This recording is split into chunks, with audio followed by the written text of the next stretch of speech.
Kia ora koutou, we'll just open Community Development Committee meeting. Whakataka te hau ki te uru, whakataka te hau ki te tonga. Kia mā kina ki uta, kia mā taratara ki tai. E hi ake ana te atakura, hei tio, hei huka, hei hauhu, ti hei Māori ora. Tēnā koutou, tēnā koutou, tēnā koutou katoa, ngā mihi nui ki tēnei hui. Te iwi o rangatane, tēnā koutou. Te konihira o Papaoia, tēnā koutou. E ngā mana e ngā reo, ngā mihi nui kia koutou katoa. So welcome everybody to the Community Development Committee meeting of the 1st of December. Just to explain that the meeting is being recorded and will be live streamed on the Council's YouTube channel. Level 2 restrictions will require everyone to sign in, to scan in and social distance. Masks can be taken off at the table as the public has been asked to observe the meeting online. Health and safety requirements for the Council chamber, I think you're all familiar with. Exits, as noted. The rest of it is on the screen. I don't think we've got any public in here, so we're all familiar with that. If you are at the meeting in person, obviously use your voting device to indicate that you want to speak. If you're on Teams, request to speak via the chat box on Teams. And we have Danielle Harris on Teams. She will be joining us shortly. If your name isn't announced, then please give your name before speaking and use the microphone.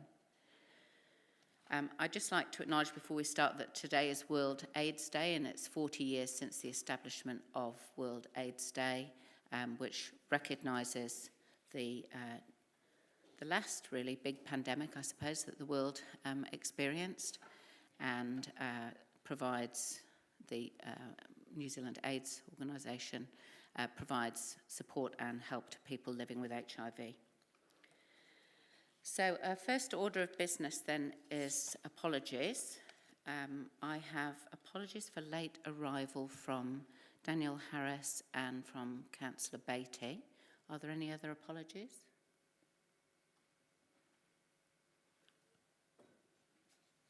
No. So I will move that the apologies be received. Seconded Councillor Bowen, and we will vote on that, please.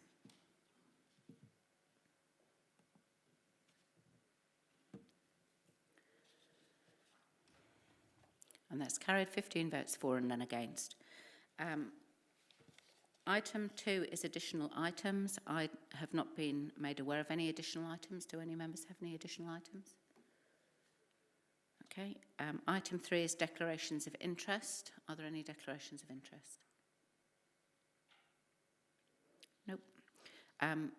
Item 4 is public comment. I've not been made aware of any public comment. Okay. So that takes us to item 5, which is a presentation from Barbara Thomas about City Library services. And Barbara is joining us on Teams.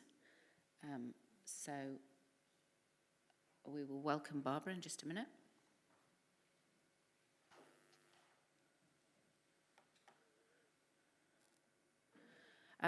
Welcome, Barbara. Can you hear me? Yes, I can. Thank you. That's good, and we can hear you too, so that's good. So you've got 10 minutes to do your presentation, and then there may well be questions from elected members afterwards. Okay. So when you're ready, go ahead. Okay, well, thank you for giving me the opportunity to talk. It's about the library. I'm an active user, and my partner and I are both quite passionate about it. It's one of the best libraries in the country, I believe. And there's just a few things or one thing in particular, which I think could be loosened up a bit, one which the council is actually responsible for, and it's to do with the way books are purchased. I'm an active user. I borrow a lot. I use the reserves system, and I also make suggestions for purchase on a regular basis. And it's to do with the suggestions for purchase because there are three books that I can think of in the past 12 months, which have taken a very long time. And I've had several discussions with librarians, including the acquisitions librarians, and I understand that they're very restricted in the companies that they have to purchase through. So in New Zealand, this wasn't always the case. In New Zealand, there are two companies that they have to buy through. In Australia, there's one each, Australia, UK, and the USA.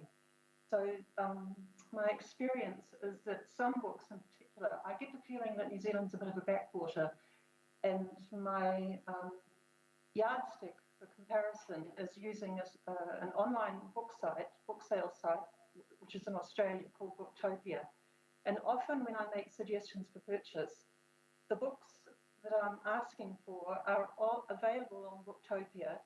They're often cheaper and, or relatively cheap, and they often also have free shipping to New Zealand or wherever they go. They ship to New Zealand. So there are three books, and two of them at least were on Booktopia, and I put in a request for purchase.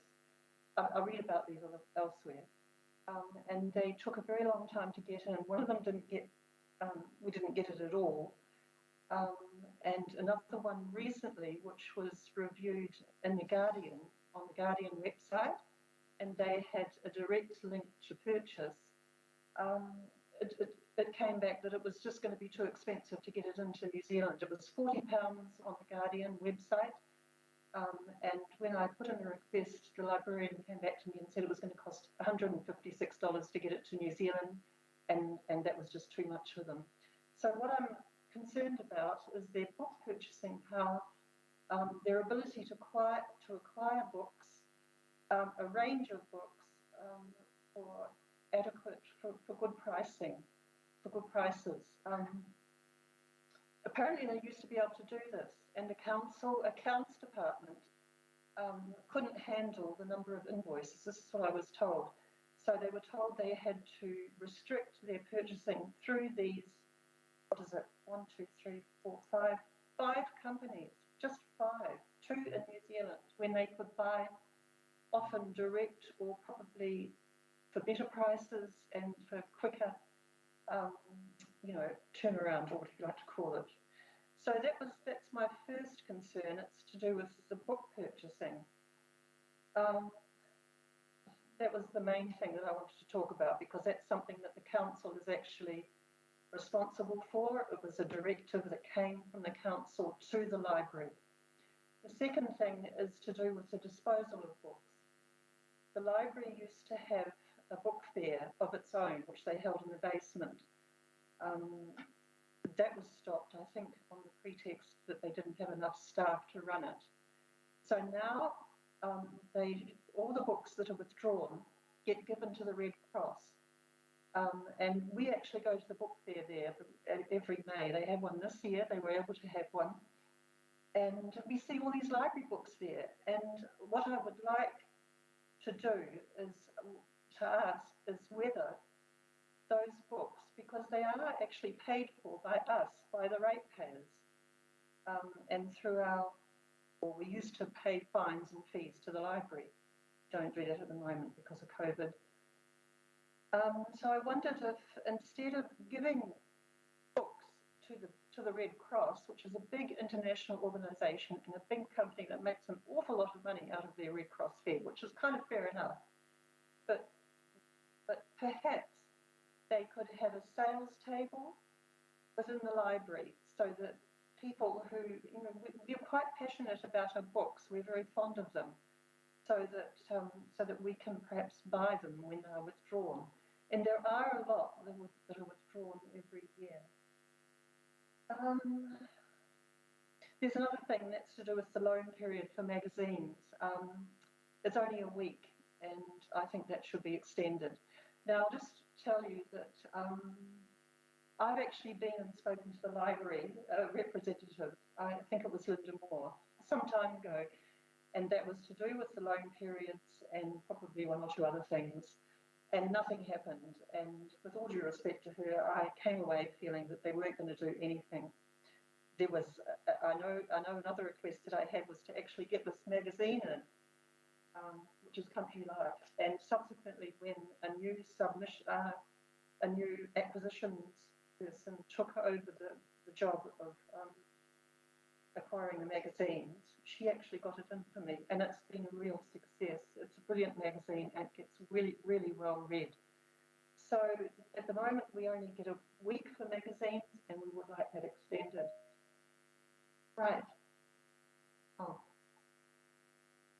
I think that's all. It was just to do with the purchasing power, the disposal of books, and the loan period. I'll just say a bit about myself. I grew up in Palmerston North.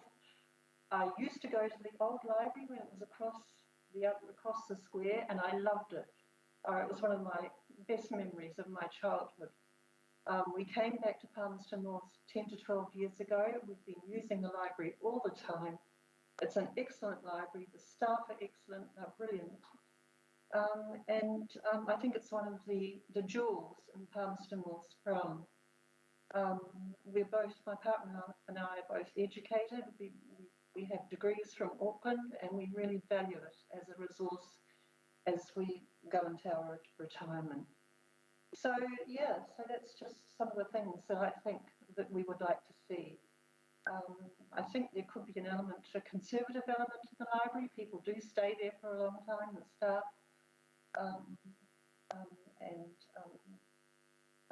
But it's good to have a bit of input as well, public input. Yeah. So thank you, and I hope you can act on this. Thank you, Barbara. That's great. We've all listened to your suggestions. I'm going to open first of all for elected members if they've got any questions for you, and then we will pass over to the Chief Customer Officer to make a comment about the library provision. So first we've got Councillor Barrett. Hi there. Thanks, Madam Chair. Hi, Barbara. Thanks for presenting to us today. Just wanted to follow up to understand around your first points around your concerns around acquisition of books. And it seemed that most of the examples you were giving were of physical books rather than e-books or audiobooks, and just wanted to get your, I guess, lens on which of those formats is most valuable to you and which ones you've experienced the issues with in terms of acquisition, whether it's the physical books or e-books or audiobooks. Yes, yeah, we don't use e-books. I don't find e-books very satisfying at all. There's a creative aspect to physical books. They're attractive, they're easy to handle, they're not a light source, easy to read, easy to pick up, carry, put down, take to bed, whatever. There's something it's the physical books. It just seems to be a thing with New Zealand that a lot of them do not seem to be, just seems to be harder to get books here. I mean, okay, so people like libraries can access them from overseas and everything, but even that takes time. And the way that your accounting system is set up, it actually takes longer. There's been 2 books that were available on Booktopia that I put in reserves for. In the end, one of them I missed, and I wished I'd bought it on Booktopia because the library just couldn't get it in because of the way they have to source their books. The second one, I was waiting months and months and months, and I knew it was a good book. I can tell by the publisher, the author, about the quality of the book. In the end, I bought it myself, and I'm really pleased I did. And a couple of months later, it actually came into the library. The third book was about the one that I saw in The Guardian was relatively recent. It was very well reviewed. There was a huge extract from it with photographs, and it was about Ethiopia, which is a fascinating country. It was to do with forest churches, which I don't know whether you know anything about Ethiopia, but they're one of the oldest Christian countries in the world. And it was a fascinating book. £40 and it came back $156. Sorry, we can't get it in. Thank you, Barbara. That's been helpful in terms of clarifying the value of physical books. Madam Chair. Copy. The physical books. Thanks, Barbara. We've got a question from Councillor Dennison. Yep. Thank you, Madam Chair. Thank you very much, Barbara. Raised some issues that I wasn't aware of. Just as two questions. One is around the disposal of books. Can I understand, you're saying put a table out and sell them in the current city library? Yeah. Yet I understood that the Red Bookstore, or the book sale, is very popular and they don't sell the books. They're pretty reasonable prices, aren't they? I thought that was a great avenue to dispose of them. Can I understand exactly the point that doesn't work with the Red's Cross book sale? What I'm suggesting is that the books get offered to New Zealand ratepayers or Palmerston North people who use the library first. I mean, obviously, if we use the library, we like the books. And also it means that the library gets income from if they sold it themselves. It's a really nice thing that if you seem to have missed the point. People are passionate about books. Books have not gone, and I'm talking about physical books. I'm not talking about e-books, anything like that. They haven't gone out of fashion. People still get passionate about them. People still love them. And if they're fond of a particular book in the library and it disappears, which has also happened to me and my partner, they get a bit concerned. And I know that there are books in there at the moment, and I get them out from time to time because I think if I don't, they'll get withdrawn and disappear. And so what happens is we go to the Red Cross Book Fair, which is a huge affair. You must know that. People come from all over the country, and they're all there making money for the Red Cross. What I'm suggesting is that the books should, because we pay for them, the books should be offered to the library patrons first by way of a sales table. They've got plenty of room for it at the moment. They've just shifted a whole lot of DVDs and CDs down to the mezzanine floor. Have you been into the library lately? Yes, thank you. And I think I'll save my second question. Answered, isn't it? Yeah, it's been clarified. Thank you very much, Barbara. Thank you. Thank you, Barbara. That brings us to the end of the time for the presentation. Thank you. So if you'd like to stay online for a few minutes, we'll move that the presentation be received, and then there may be councillors and certainly Chris may wish to make a comment on behalf of the library. So if you'd just like to hang on and listen to that, that's fine. So let's move, first of all, I'm happy to move that we receive the presentation for information. Can I have a seconder? Seconded, Deputy Mayor.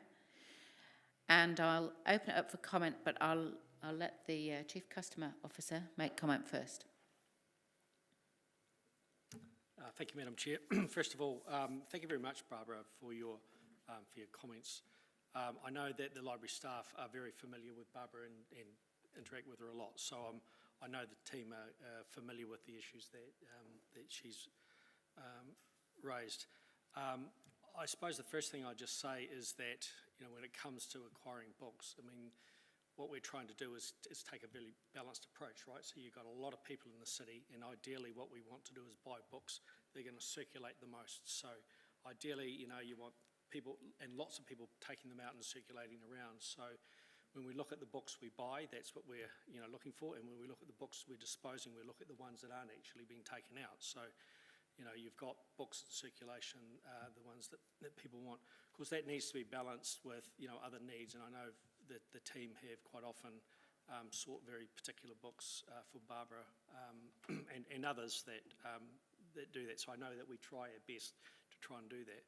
So when you're but your primary purchasing is around these bulk books and what have you. So look, I don't know all the details of exactly where they buy the books through and what have you, but I do know that the team are extremely focused on trying to get the best value for money for it. There's a balance between having 20 different suppliers with very bespoke arrangements to get those very particular one-off books versus being able to have a small number of suppliers that you can get it all through. You can then be very efficient with delivery. So you can imagine, you know, sourcing one book from the UK and having it delivered. So a book that might look like it's going to cost you £40 will probably cost you $150 by the time you've purchased it in New Zealand dollars and got it delivered. So it is, so I know the team does try hard to meet those needs. But by all means, really happy to take on board any suggestions about how we could be more cost effective with the way that we identify books, supply them. So yes, certainly Barbara's comments will be taken on board.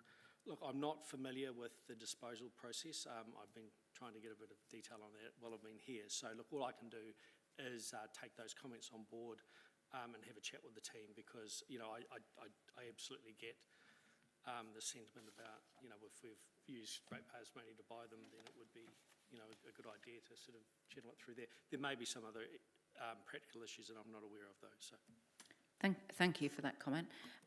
Councillor Bowen. Thank you, Barbara, for coming to share your thoughts with us today, and for your obvious commitment to and passion for our library, which is very much shared around this table. There's no question about that. And thank you to the Chief Customer Officer for his comments there.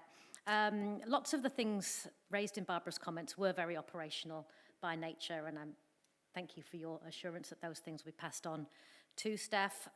The one thing I did want to pick up was that question around disposal of books.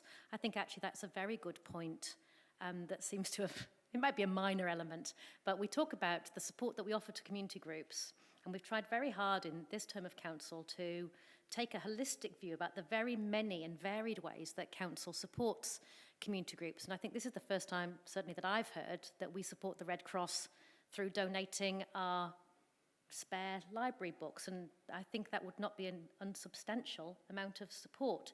So if that's something we're going to continue with, I'd like to see that captured in our community funding documentation.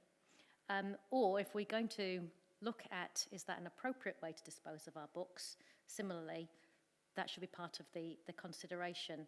I think the point Barbara was making was that these are books that ratepayers have paid for, and they might like to have an opportunity to give those books a home before a community group is given that opportunity to rehome at and gain the financial benefit from that. So I thought there were some very useful points made there, mostly operational, but that one about disposal I would like to see us follow up. Thank you. Thank you. Councillor Barrett.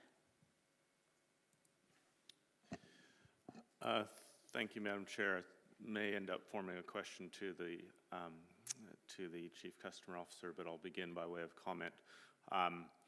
Really did appreciate getting Barbara's overview and giving us a sense of actually what it's like for some passionate library users. It's been quite a while since I've certainly heard from some of the more passionate users in a structured way, so good to understand on what some of the concerns are there. I suppose the thing that really now has jumped out to me is sort of understanding what the balance is in terms of the acquisition strategy that we have, and you know, I heard from Mr. Dyberg, you know, that buying books that circulate the most is a factor. I hope that there are other factors, I suppose, would be my comment, because I think that's sort of a pathway to becoming probably a holdings of Pulp Fiction and little else. And so I think really making sure that we you know, have a balance in terms of what our acquisition strategy is. So I guess the question that forms in my mind is whether we could get circulated for information a sense of what the criteria sort of matrix is around acquisitions, and how much of it is around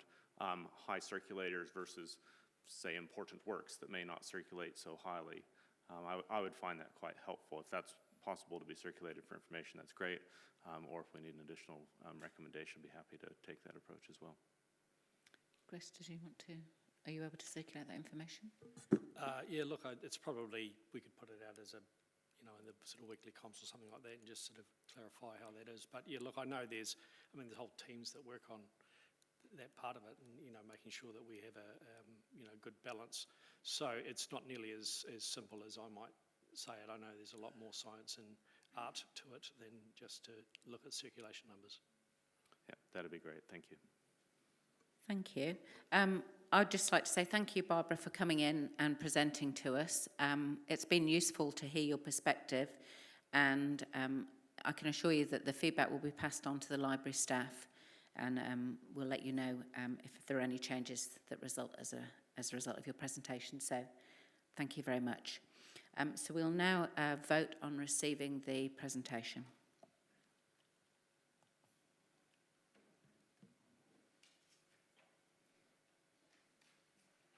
And that is carried, 15 votes for and none against. Thank you. Barbara, thank you. You're welcome to stay online, or you can log off now if you prefer. So our next presentation is from the Disability Reference Group. The Disability Reference Group present to this committee on an annual basis, and we should have Rose on Teams with a PowerPoint presentation, which has been circulated and is on LG Hub. Rose, can you hear me? Yes, I can. Thank you, Lorna, and I hope you can see me. I can see you, we can all see you, and we can hear you. Thank you. I'm not comfortable by the fact you can all see me, but anyway, we'll carry on. So just tell me when I can begin, thank you. We're just going to get the PowerPoint presentation loaded up so that that can be on screen while you're talking, I believe. Yeah. So you don't have to share your screen, I think that's the plan. Yeah. So if you just give us a minute. Certainly.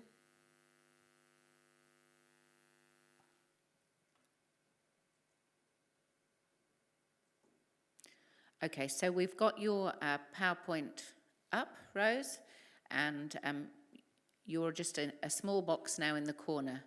Yeah, excellent. Much happier of that. So you know the routine. There's a 10-minute slot for presentation, and then there will most likely be questions afterwards. So when you're ready.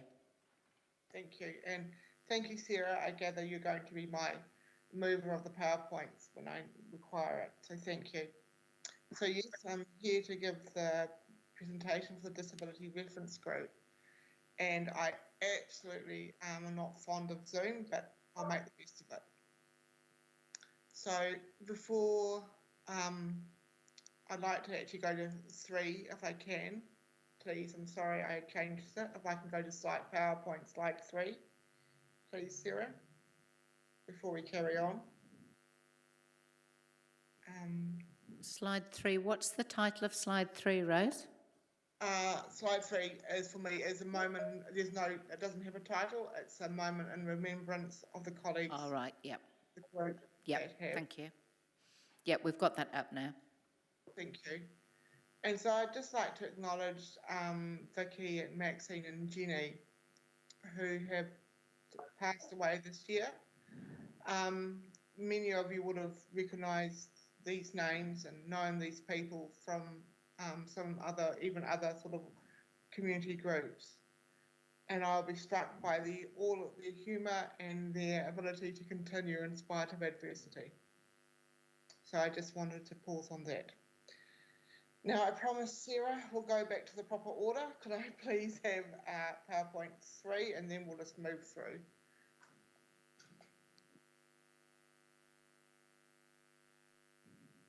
Okay, so we've got the slide up that's titled This Year at the moment. Great, thank you. And I'm sorry, I'm getting Sarah to do this because my ability is really limited.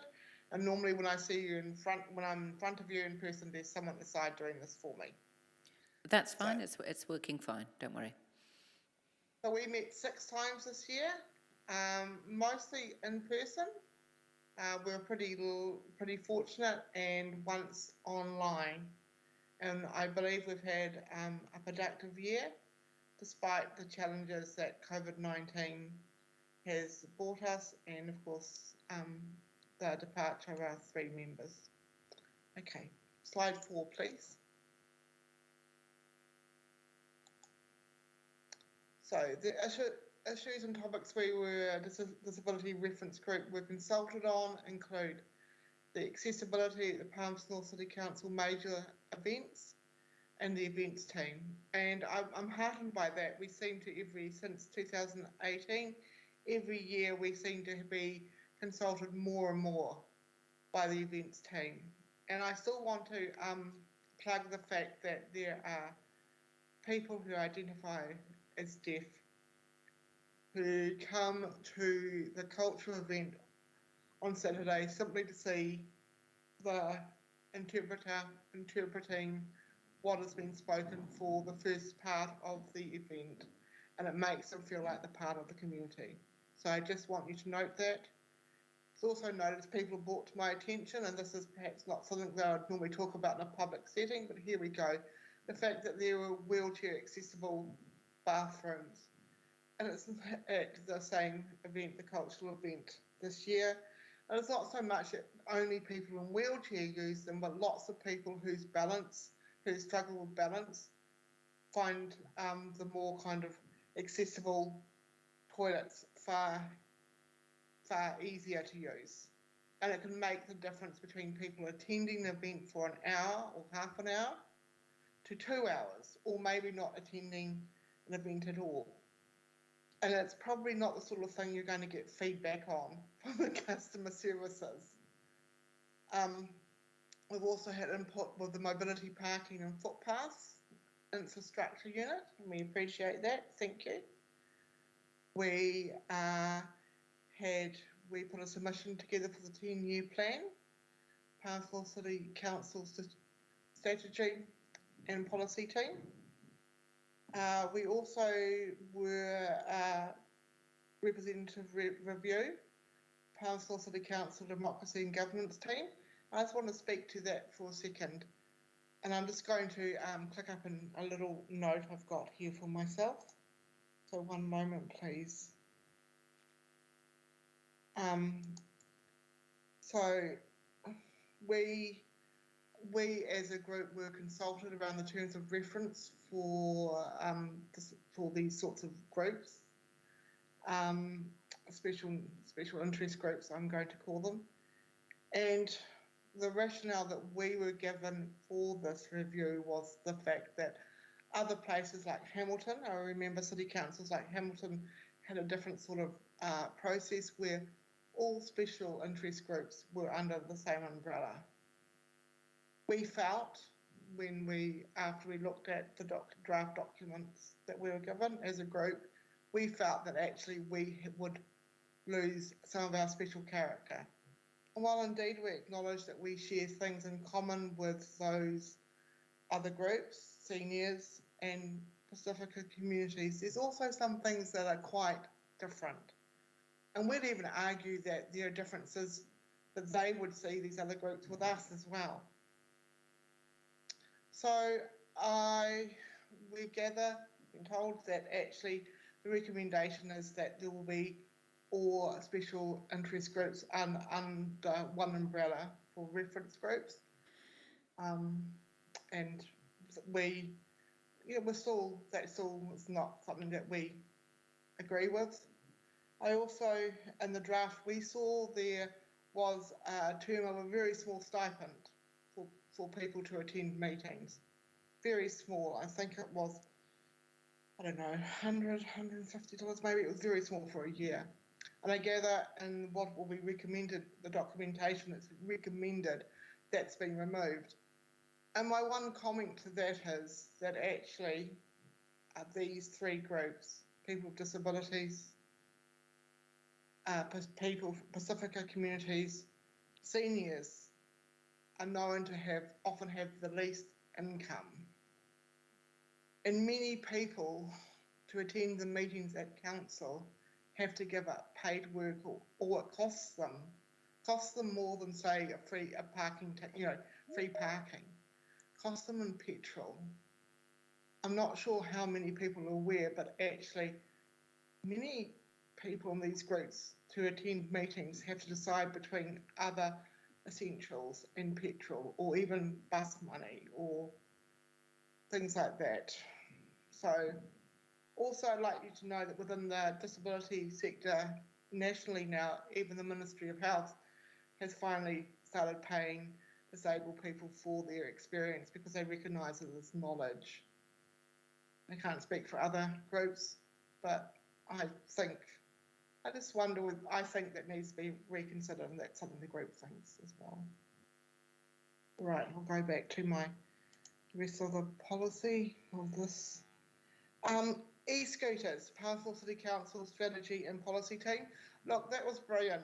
Certainly it is something that has caused people concern within the disability group. Obviously they felt they had concerns about City Council having these private operators bring in the scooters. But that was really managed really well with Chris Dyberg and Peter around the policy, and we had a meeting and met with the providers of these scooters, e-scooters, and I felt the people that attended, we felt that we were heard, our concerns were heard, and the providers also heard our concerns. We've also had the emergency preparedness person speak with us too at one of our meetings. Right, number 4. The Disability Reference Group supports the following initiatives: adoption of the Enabling Good Lives principles, and of course I'm really excited the launch of the Palmy companion card between the City Council and Manawhakaha.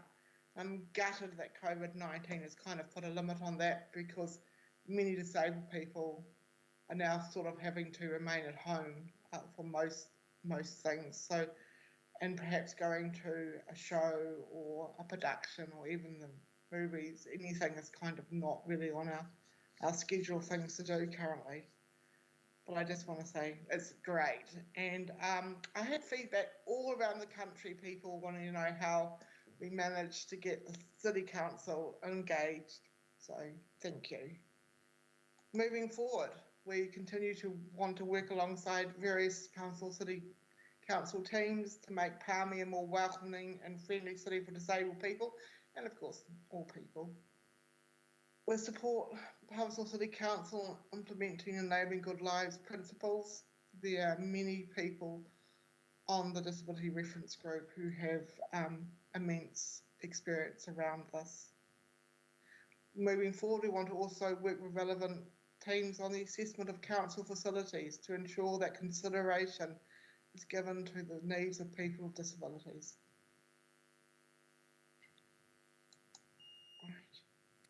And so we'd like to acknowledge the Disability Reference Group members. Gosh, people have put lots and lots of work in for this year. I'd like to acknowledge the city councillors, Karen Naylor, of course, whose unfailing support we can count on. Lorna, yourself as the Council Community Development Chair. I've always felt you were approachable and you're always welcoming in meetings. Several other council members as well. I'm a little concerned that if I said only one name, I might leave everyone else's name out. But you know who you are, and it's noted that you support us. Thank you. Again, also, Chris Dyberg, thank you for your support as well. And the officers who come and speak to us. And certainly people have sought me out to tell me how much support they've felt they've had from the City Council during COVID-19. So thank you. Thank you, Rose. That's great, and thank you for the presentation as well. We'll open up for questions now, if that's okay. And Yes. First in the queue is the Deputy Mayor. Thank you, Madam Chair. Thank you, Rose, for your presentation. I've just got a couple of questions for you regarding the terms of reference. So thank you for the comments you did provide. Sure. So you've highlighted that you have, I guess, either been a part of a conversation around the proposed terms of reference, or you've seen them. Are you able to give me specific examples of, I guess, the differences that you're maybe unhappy with, or that in your view need further work? Because I'm not quite clear on what the specific points in the proposed terms of reference are that don't sit well. Look, we only saw a draft copy, so I haven't seen the final copy as such. But it was more about we would be losing the potential of some members. Also, I guess you need to know, as disabled people, we have lots of, for instance, there was some other little wording about some things, and I'm sorry, I can't even get, for some reason, my emails aren't working, so I can't even flick up my little email points I'd made to me. made about this. But also you need to know, as a group of people, we've had lots of things done to us from a national perspective, that this happens in one place, so it's good for the rest of the country. And none of that was, we were not given any further rationale about that as well. But there was a losing the number of members we could have on, and also the makeup that was far more tenuous. And you need to know, as disabled people, we feel very strongly that disabled people should actually be the majority of a group. Okay, so with the proposal to have between 8 and 15 members, how many are you losing? So at the time, I think it was smaller. There was perhaps a smaller amount of numbers on the draft that we were sent, that I saw. So And that's not final. I want to be really clear about that. okay. And the proposal is also that disabled people make up at least 60% of the membership. Is that what your understanding was, or were you expecting it to be higher? No, that is what my understanding was. The draft that we saw didn't actually have a figure, like a percentage attached to it. Okay. So that's good. Okay, so those concerns possibly are addressed, but you haven't been given the final proposal. And we have certainly not been told about why the stipend was removed, or actually still, I guess I still like more rationale as to why it was proposed there can't be separate groups within the terms of reference, why it has to be the same. Okay, I mean, it sounds like it probably would have been useful for you to see the final ones, because they are actually separated in the terms of reference into separate groups, but that obviously hasn't reached you. So in regards to the current arrangements, do you currently receive either a meeting fee or a contribution towards meeting costs, or was that proposed to be a new addition? I'm not sure how to answer that. So currently, people who require it get the parking free. That's it. Okay. No, that's fine. Thank you for those answers, Rose. Thank you, Madam Chair. Councillor Finlay. Rose, I attended the recent age-friendly conference online, and one of the things that came up there was the real need for people with walkers and the difficulty they have in accessing disability facilities such as toilets, because they need more room than people in wheelchairs. Have the Disability Reference Group at all looked at that or spoke about it at all? But I just want to be clear, walkers as opposed to Wheelchairs. Like mobility scooters? No, walkers against wheelchairs. Wheelchairs are more compact as far as room, where someone on a walker needs more room than a person in a wheelchair. Now, that could be a whole different can of worms, because that's all around the building code, isn't it? You need to know that there's a general frustration at the lack of building code has not been caught up for the last 30 years and is really out of date for lots of people's accessible needs. So, it's always a building code, which I think is even, to be fair, beyond this council's remit as well. There just doesn't seem to be the will within whatever it's going to take currently to actually change the building code to actually ensure bathrooms are truly accessible for people with walkers, mobility scooters, a whole range of things. Is would you feel that the Disability Reference Group should maybe be working with council along this line to make sure, particularly in public buildings? We'd love to. And we, at the moment, one or two sort of forays we've made, we've been set by that, not in the sense that council officials have been, no, we can't do it. It's more about I want to be really clear, we've run up against the building code together. So absolutely would love to participate in this kind of ongoing conversation. Thank you, Rose. Councillor Barrett. Thank you, Madam Chair. Thank you, Rose, for being here today to speak with us. Just had some questions arising from the areas that you identified, the 6 areas where there had been consultation over the last year, and just wanted to understand a little bit about process there. So were those 6 areas ones that you and members of the reference group were asking for consultation on, or were they things that were brought from council officers? Both, really. The accessibility certainly initially started with us as a group last year or even the year before, but now the events are coming to us and asking to participate in the meeting. Mobility parking footpaths, the same thing. It started initially with us, but now there's ongoing consultation. The 10-year plan, of course, is a bit different, so that goes to that. No, the representative democracy governance team has been really good at keeping us coming to our meetings, and not only the terms of reference, but also the whole point about democracy and voting and seeking our opinion. E-scooters, Peter came to meet a couple of meetings, I do believe, and then we had another meeting with the providers of the scooters because there was still so much unease around the scooters in Palmerston North. Thanks. So we have that. So yeah. Great. Thanks for those examples and going through them in specificity. I guess to try to generalize my understanding, would you say that you're comfortable that if something needs to get on the agenda that you have a way to get it there? Oh yes, absolutely. I have. And is that comfort given to you more in terms of the relationships that exist with the staff, or is it more about the what's sitting in a terms of reference? It's more, I guess for me currently, it's probably both, but certainly I think, just in real life, you can't get anywhere unless you have relationships with other people. So it's obviously relationships with people as well.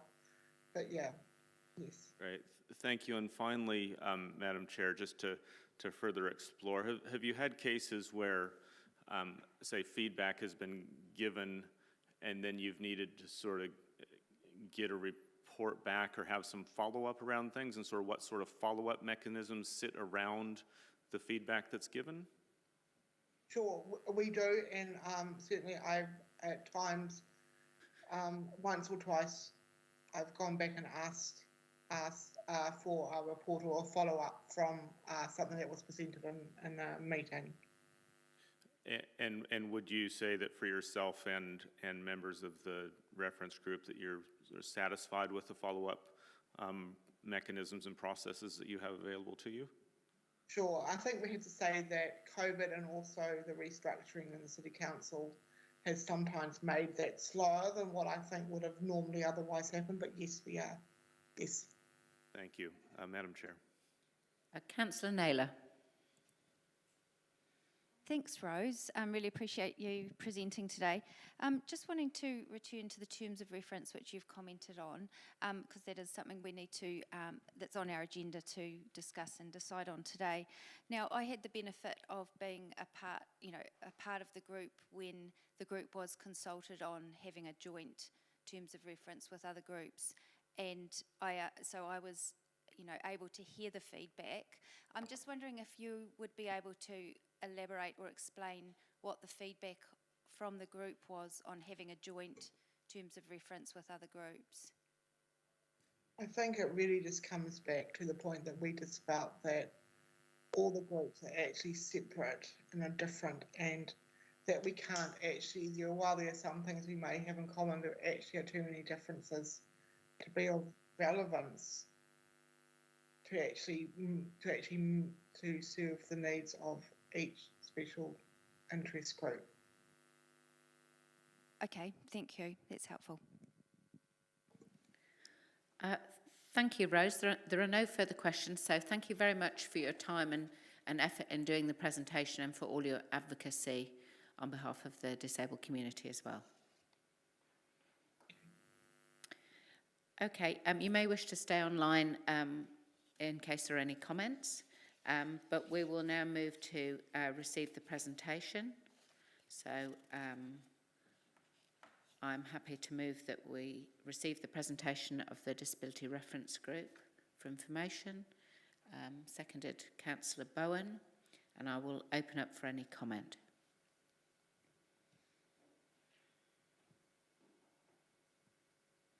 Councillor Barrett. Thank you, Madam Chair, and just to underscore the appreciation for Rose and for the Disability Reference Group and the value they bring to Council, first and foremost. It was also very helpful for me to hear their perspective around how priorities are set within that group currently and what the mechanisms are for follow-up and feedback, which has given me some comfort, certainly in terms of how this particular group is developing, but still probably does leave me with some questions in mind about to what extent terms of references can be helpful to support and ensure and guarantee that things do happen in some cases. But it's been really, really heartening to hear for this group and this year that they've been able to contribute strongly in a number of areas and areas that will definitely help the city's planning for the future. Thank you. Councillor Naylor. Thank you, Madam Chair. Yes, I just want to reaffirm my respect and confidence in the group, and thank you, Rose, for your leadership of the group.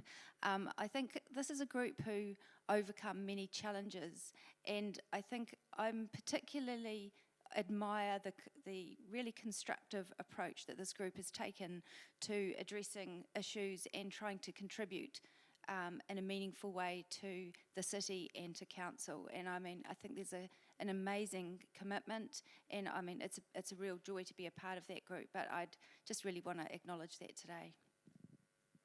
Thank you. I'd also like to comment that I think it's really heartening to see the development of the relationship between council staff and this group, and the tangible way in which the group is now able to be involved early. That's one of the principles of Enabling Good Lives, is start early. And instead of having to feedback on decisions that are already made to tell us that they're not right, we're actually talking before a decision is made. And that sort of thing is very good practice, which I'm pleased to see. So congratulations to the staff who are helping facilitate this, and our appreciation to the members of the Disability Reference Group for their knowledge and input. So there's no further comments, so we will vote on receiving the presentation.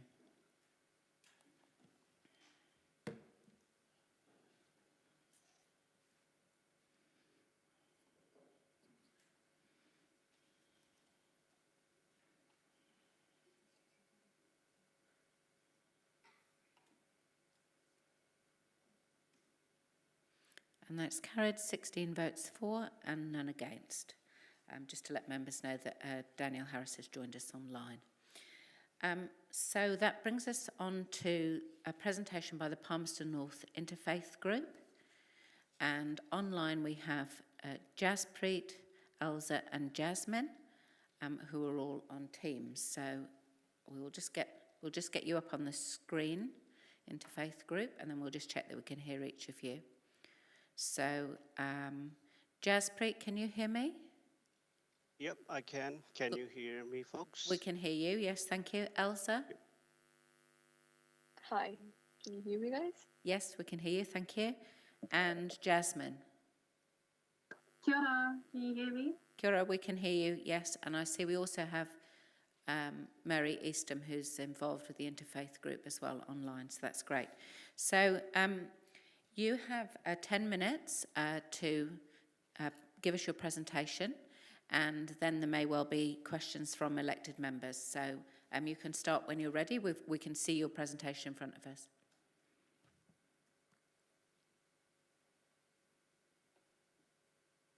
So who is going to start?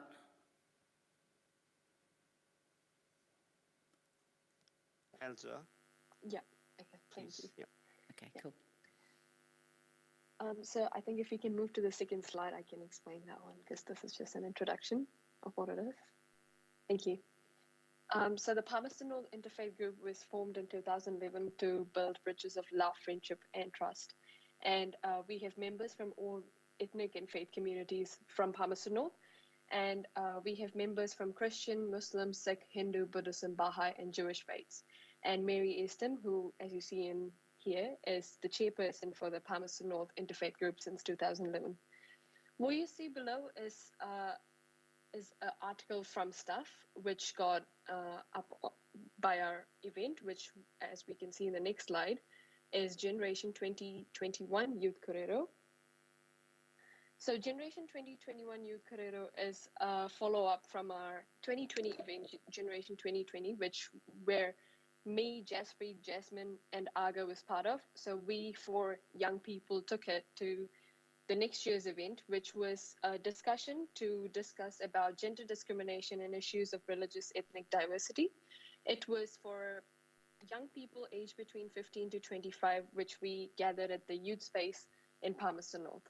So Jasmine will explain our action statements, which were part of our discussion. Thank you. Kia ora, my name is Jasmine and I work at Youth Space, but in this capacity I'll be a representative of the Interfaith Youth Korero Action Team. So we came up with 2 different types of action statements that were gained from the conversations that we had during this whole korero.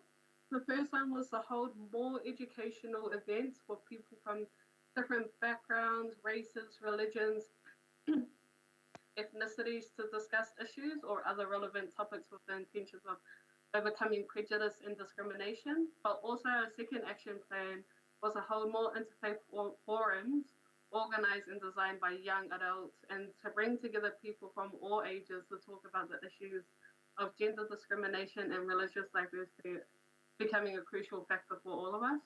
These came upon us during our youth korero with over about 15 to 20 rangatahi in this space, right? And 25. So we had a very large range of young people, and a lot of them really enjoyed the conversations we had together. And this is how we got our 2 statements. The first one was for all of us to come together to really have these strong conversations about how we as young people taking on this generation come, and just really being that generation that really has those upfront conversations and working together, not as individuals, but as a collective to really have strong discussions about issues like racism, discrimination, and many more that are so deep that can only be arisen from like the conversations we have daily. And even to have more forums organized and designed by young people to really have this conversation, like how has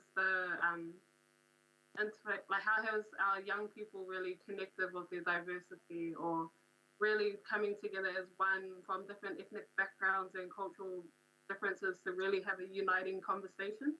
So those were the key action statements that have arisen from that korero, and we're trying to look into the future how we can do it again, yet to have more young people to come together. Next slide, please.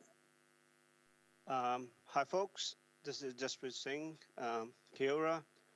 I'm one of the founding members of Palmerston North Interfaith Group, and we've been organizing these events. And I wanted to put forward this presentation so that we could involve you folks as well to celebrate a day of religious diversity. So how do we go about it? We start them young, a little future generations, and guide them to the location we want to help.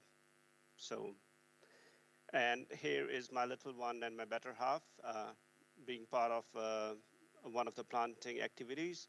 And on a serious note, what we want to do is we want to cultivate a feeling of belonging of everybody to our society.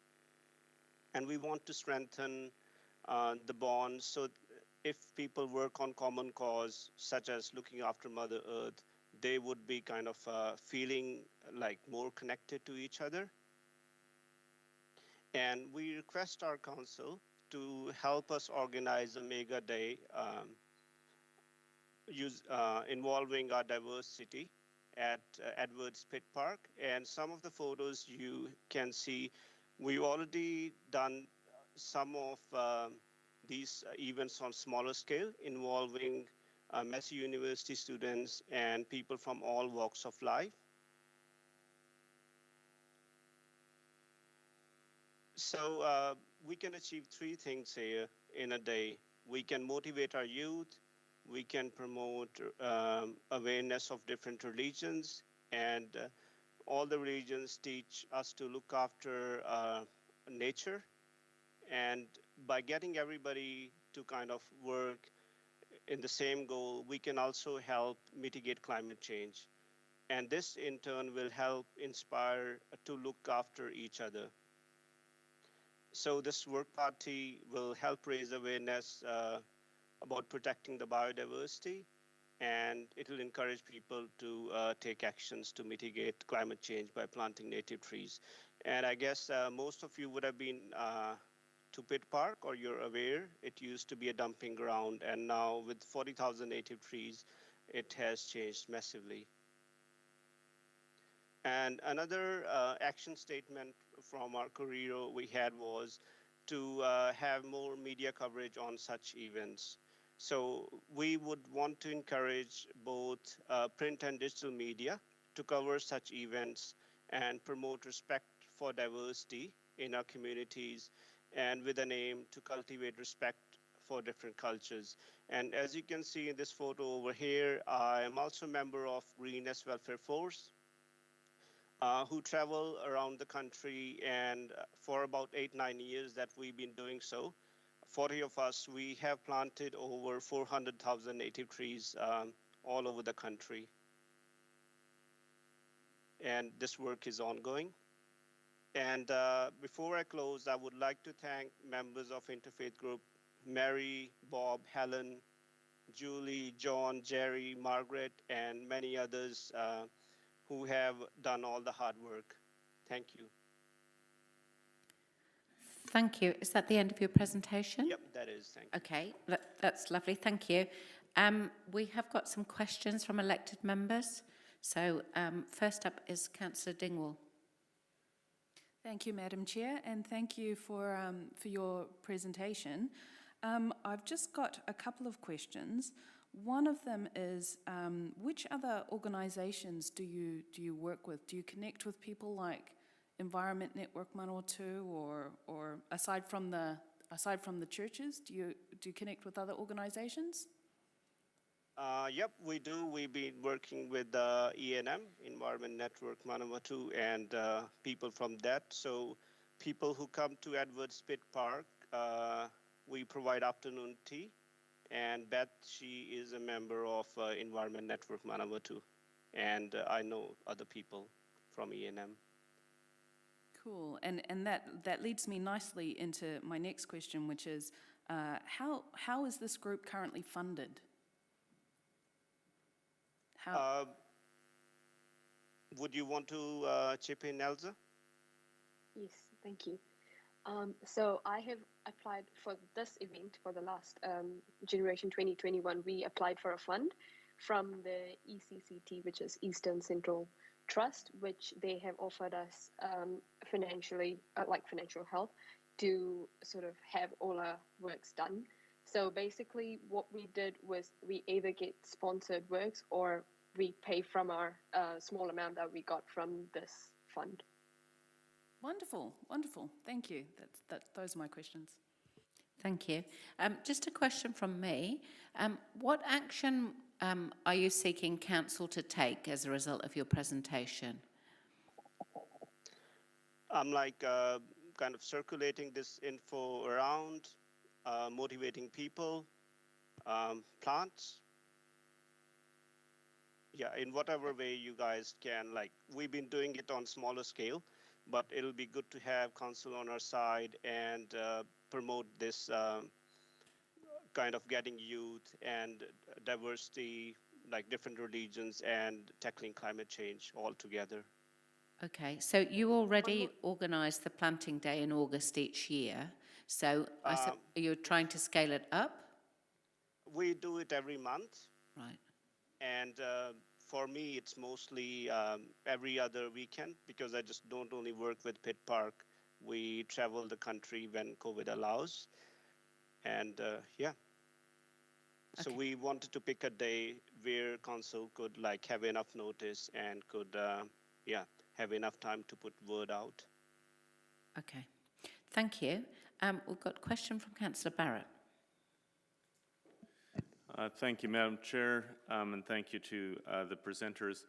Just wanting, I guess, to get a little perspective around what you mean when you speak of interfaith and perhaps how that differentiates from intercultural or cross-cultural sort of activities, and what you see as really the, I guess, the defining aspects of what happens in the interfaith space and why that is distinct.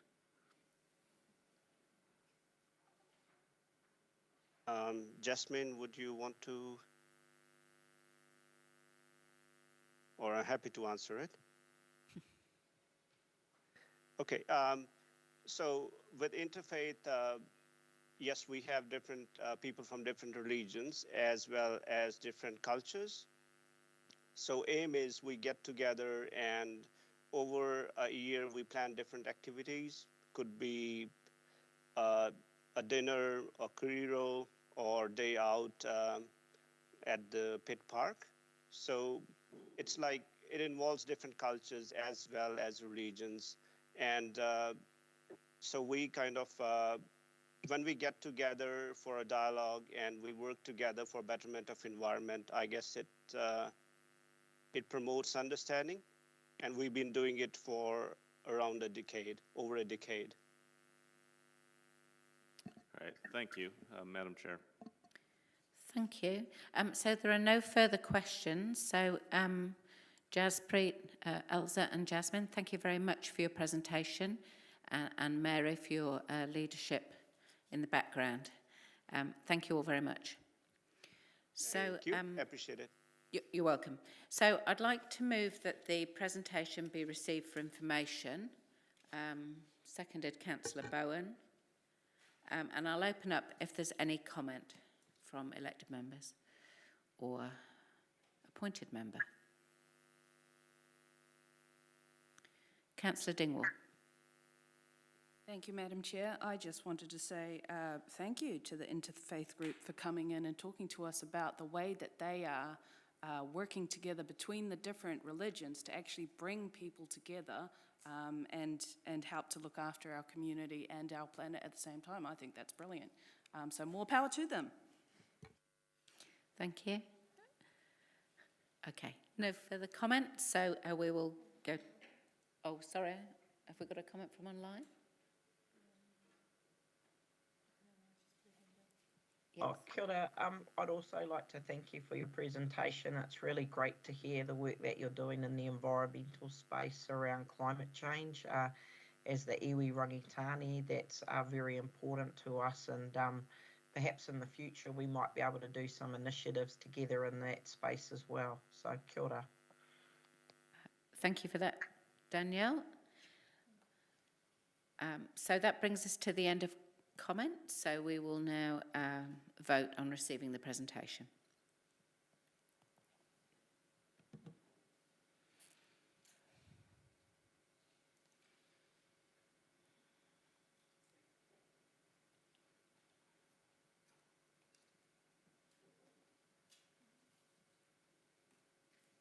And that's carried, 17 votes for and none against.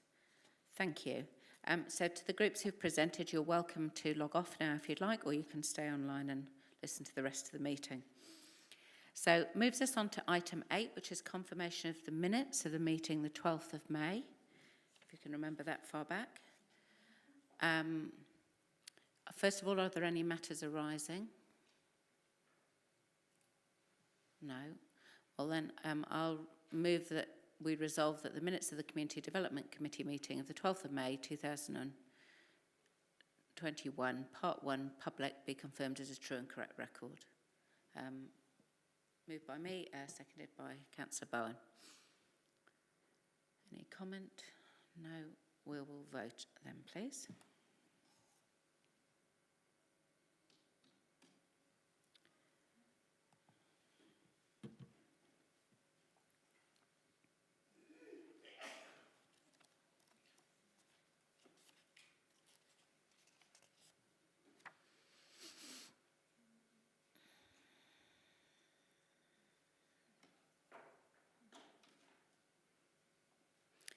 That is carried 14 votes for and two abstentions. Next is item 9, which is the summary of community funding allocations from the 1st of July 2020 to the 30th of June 2021. And we have Stephanie Velvin, Acting Community Development Manager, to present the report, accompanied by Gillian Tasker, also sharing that role. So, welcome.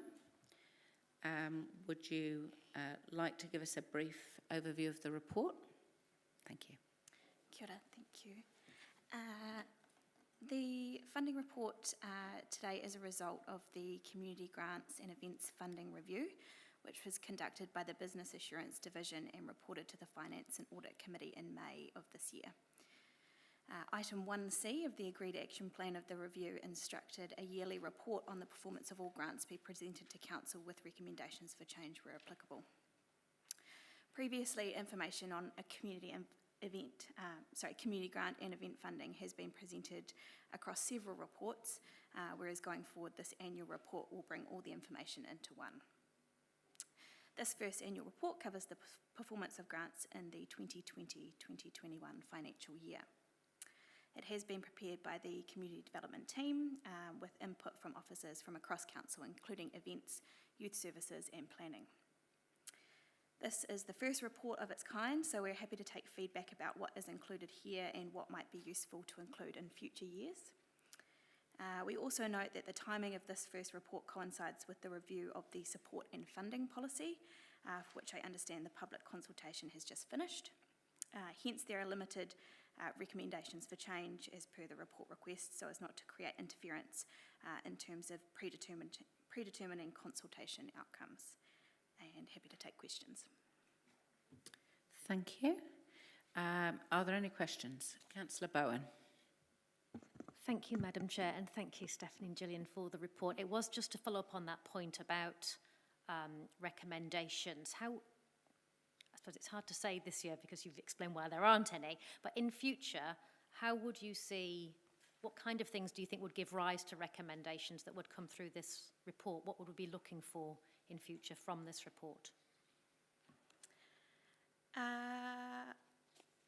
It's hard to, I guess, look forward to what that might come up, but I would say perhaps if there was a fund that was underspent or perhaps extremely oversubscribed, then that might be a recommendation that might come through. Or if the scope of the fund wasn't meeting community need, then that might be something that would come through as a recommendation. So maybe a historical perspective on that might be the Local Initiatives Fund, which we'd already decided isn't meeting its particular purpose. That's the kind of thing that you would identify and bring through as a recommendation for future correct funding. Okay, thank you, that's useful. Councillor Butt. Thank you, Madam Chair, and thank you, team, for the report. On page 23, graph 2 is showing less number of attendees in different years, and obviously there were less events in these years when the attendees were less. Is there any indication or record of less people attending a particular event in these years, or this is only due to the less number of events? I understand my question? I'm not sure. I think so. I would say it's both. So people were more hesitant about attending events, and there was also restricted numbers of events that did run at times. So as well as less actual events happening, there were less attendees at the events that did happen. Okay, thank you. Just one more question. On page 27, where it is showing, graph 5 is showing amount requested versus amount allocated. And I mean, I can understand that you have applied for this month, this much, and you are getting this much. Is there a formula, or you apply for $1,000, you will get $2,000 or $200? Is there a formula to decide something? Through the chair, there is no particular formula. It is up to the committee of of course, made up of 2 councillors and community members. So it is at their discretion how much funding they award to each application. So what I was getting that if I need $5,000, I should apply for $15,000. Thank you. Thank you, Madam. Thank you, Councillor Butt. Deputy Mayor. Thank you, Madam Chair. Thanks for this report. I've just got a couple of questions. With the move to consolidate, I guess, the Celebrating Communities Fund, it's almost like a rebrand. How was this communicated to past users of that fund? And I guess just for context, as I was contacted by one saying that we had closed it down and full stop, thinking that it wasn't available in a slightly different way. At this stage, we haven't communicated about the Community-Led Initiatives Fund because we're still in the process of drafting the guidelines. However, I believe the Celebrating Communities is still up on the website, so we haven't communicated that that isn't available, and it's still there to access for community members. And certainly through our team in our interactions, we're encouraging people to apply and explaining the situation with the funding as well. Okay, so from the public's perspective, they could still access money that achieved similar outcomes perhaps, but it's from the back end that we're calling it something different, and we're just working out the framework for that at the moment. Correct. Okay, great, thank you. My next question was, I think you were both here for the first presentation that we heard this earlier around specifically the library and the comments around the books being passed on to the Red Cross as a way of supporting the Red Cross. And I think Councillor Bowen either asked a question or made a comment around that being a decent amount of support that they would be getting. Is there, is there any single place in the organisation that would have an idea of what types of that in-kind or those sorts of support actions we do that support some of our community groups in other ways that aren't necessarily about providing a direct service or grants? That was a very messy question. We support the community in lots of ways, particularly through our team. Funding is one of the tools that we have to support the sector, but we also have governance support that we provide to groups. We provide sort of project management support to help communities achieve their aspirations. So sort of many and varied ways that we support the community, and of course the library do some in that space as well, as we heard this morning, earlier, sorry. It's not necessarily captured anywhere in one place, but we were, yeah, does that answer your question? Would it be, I guess I'm not asking in terms of it being reported to this level at all, but I guess if there was, say, if there was a change in staff, would that team in whatever area of the organisation know that in the past we've supported groups in particular ways? Like, is there common knowledge even among different areas of council around some of those actions? I can speak for our team in terms of how that works when there's a transition of staff. We capture handover, and we in our team have a portfolio system where we have a set of relationships per person, and so that new person coming in knows the relationships of the previous person in that role, and so we make sure that those are handed over, and in those relationships there are those interactions. Okay. Thank you. Just a question from me regarding the breakdown of the SPG funds allocated by goal on page 21. So there's a pie chart there to say, broadly where it's gone. I wondered if there might be some value in breaking down each of those further into the specific outcomes, or would that be too difficult?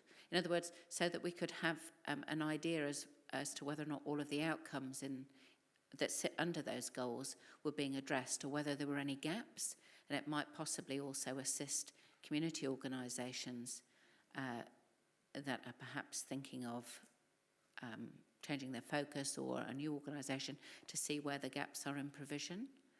Would that be too difficult? It's possible. We have that information. I guess the thing to consider is that lots of groups contribute to multiple priorities and goals, and so yeah, that's just something to consider when you're looking at that data. Okay, thank you. Councillor Dingwall. Thank you, Madam Chair, and thank you, Steph and Gillian, for this report. Looking at 3.11 on page 19, it talks about how the Environment Network Manawatu grant scheme isn't included in here because it's administered by a third party and there's no guarantee of it continuing beyond the current SPG. How does that compare to what we do with the PNCSC's Small Grants Fund? Is it a similar, how does that compare? It's a bit different because the Small Grants Fund is a sort of council-driven fund that we've asked them to manage, whereas the Environment Network Manawatu Fund is something that came through the Strategic Priority Grants contestable process that they've said that they want to deliver, and so it's done through that Strategic Priority Grant 3-year contract. And so through the application process, it will be confirmed whether it's continuing or not for the next 3 years. Whereas for the PNCC Small Grants Fund, that's confirmed in our budgets as a budget line. Okay, so we won't get any feedback on how that's working, or I guess, I'll leave that one there. I'll move on to my next one. On page 26, it talks about, well, you've got the graph there around the share of applications by art forms, and we can see there that there's a big gap there where Pacific Arts are, and you did mention it in the report, and I'm just wondering, does that mean that that we didn't give funding to any Pacifica groups in that sphere, or that they didn't apply? It's more a matter of that they didn't actually apply. Certainly we have also supported the Pacifica Fusion through creative communities, and as they grew to be too large for that fund, they were granted money through the Arts Event Fund, but unfortunately due to the first COVID lockdown were unable to take that up and had to cancel their event. Since then they have grown beyond that, and we are now recommending that they apply for the government Pacifica Festivals Fund because that's much larger again. Excellent. And so with that then, is there work happening to engage with Pacifica on other events that they could be applying for? I'm just, yeah. Yes, we have our new community development advisor who has a focus on Pacifica community, and she's in the process of establishing those relationships, and that's one of her considerations is in what ways can we support those parts of the community to achieve their aspirations, including arts aspirations. Excellent, thank you. Councillor Barrett. Thank you, Madam Chair, and thanks, Stephanie, and thanks, Gillian. Really appreciate all the information that's in the report. It's really a nice summary of things. Just wanted to understand what we do to measure or monitor awareness within the community of the funding that is available. Like if we rocked up to 10 people on the street, how many of them would know that council offers this?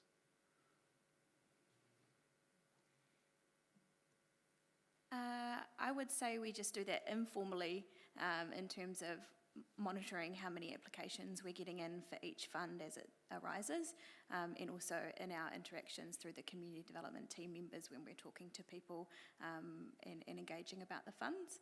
I'm not sure if it's included in the resident survey in terms of awareness of funding, but that could be something that we could explore. And in terms of, thanks for that, in terms of similarly sort of understanding levels of satisfaction, I mean, one way of doing it, I guess, is, as you say, sort of observing how many applications come in the door, but what processes are in place to understand community and applicant satisfaction with the system?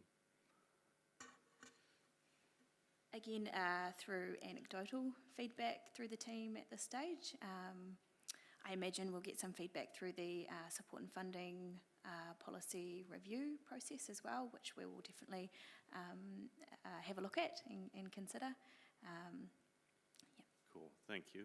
And finally, Madam Chair, just to understand, in responding to your invitation around ways that the report might be refined in future, but just kind of interested in understanding what proportion of applicants might be new, or say new within the last 3 years versus sort of long-standing type. Is that sort of information sort of already tabulated and could be brought into reporting to understand how much turnover there is, or would that be new information that you'd have to go seek? We would be able to get that information. Now that most of the groups are on Smarty Grants, we could access that pretty easily across the funds, and that's something that we could include in future. Cool, great. Thank you both. Madam Chair. Councillor Harper. Thanks, Madam Chair. Thanks, Steph and Gillian. Just a couple of questions. Mine's around page 27, which is the Major Events Fund. Just around what other restrictions do you think that are put on people to applying to this fund?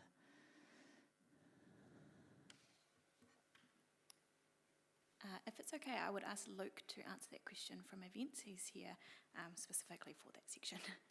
Yep, that's great.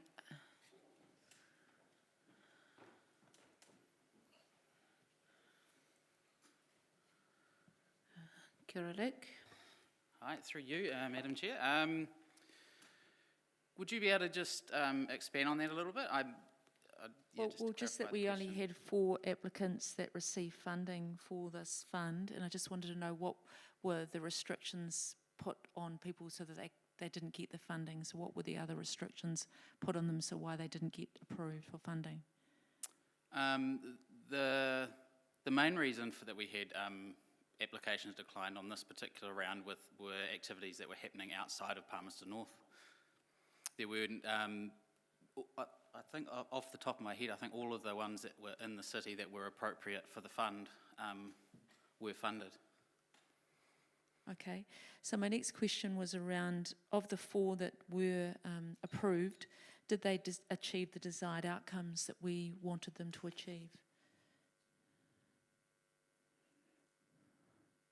And how do we know that? How's that measured? There's various measures. The primary purpose of this fund is economic impact.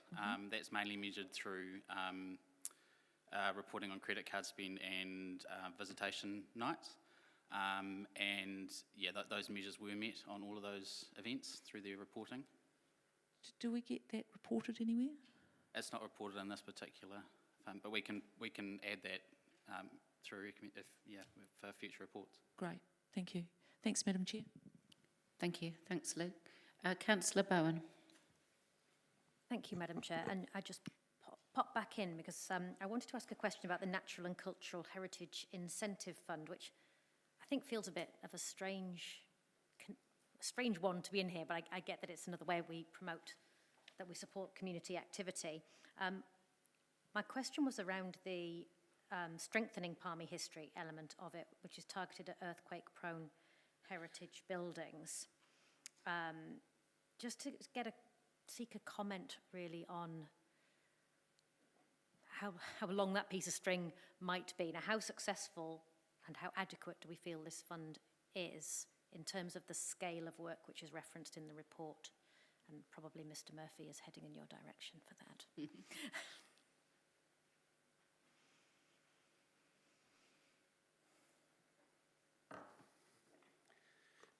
Yeah, I guess this fund is into its 4th year, so it was increased from, I think, around $45,000 to $150,000 per annum as part of the last LTP. However, initially $100,000 per annum was, for those first 3 years, was allocated to All Saints. So I guess like all funds, it would be great to have more. However, we are seeing an increase in landowners having to think about what they're going to do with these buildings because the clock is ticking on a number of them now. I anticipate that the fund will come under more pressure as we move through that Building Act process. But certainly to date, I think there was a good step up in that last LTP. But, like all funds, it will come under pressure and it will come under increasingly more pressure as those building owners work through those processes. Thank you. And I was surprised to see that there were no applications for the Promoting Palmy History, which I think, I'd see those two funds sitting together. So why do people not know about it, or is it not meeting a need in the community?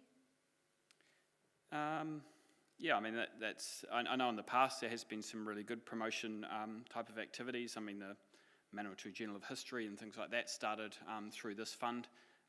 So, that may well be something we can put a little bit more emphasis on as we advertise and promote this fund in the coming years. But certainly, as a community, I think the earthquake-prone heritage challenges are at the forefront of people's minds. So. And the Protecting Palmy History has been steadily increasing over the time, which would seem to sit with our increased work in that space. And that tends to be typically we might help somebody with some engineering assessments and then they'll go on and do the work, so that will then spill over into the Protecting Palmy History. So. Okay. Thank you for that, David. Thank you. There are no further questions. So I'm happy to move that we resolve that the report titled Summary of Community Funding Allocations from 1st of July 2020 to 30th of June 2021 be received. Seconded, Deputy Mayor. I'll just make an initial comment. I am really pleased to see this report coming to Council, and even more pleased that it's such a comprehensive and detailed report. And I think it really showcases the level of community funding that Council provides all in one place, and we just haven't had that up until now. It's really good for transparency and accountability that we can put this out into the public domain. People can see how many applications there were, how much funding was granted. I think that's very helpful, not only for the community, but it's also helpful for us in terms of decision making, in terms of having an understanding of the 3-year trends, which will be coming through as we get this report regularly, and recommendations from staff. So I'd really like to commend the officers on the detail and level of information in the report, and I'm very, very pleased with it. Thank you. So, Councillor Bowen.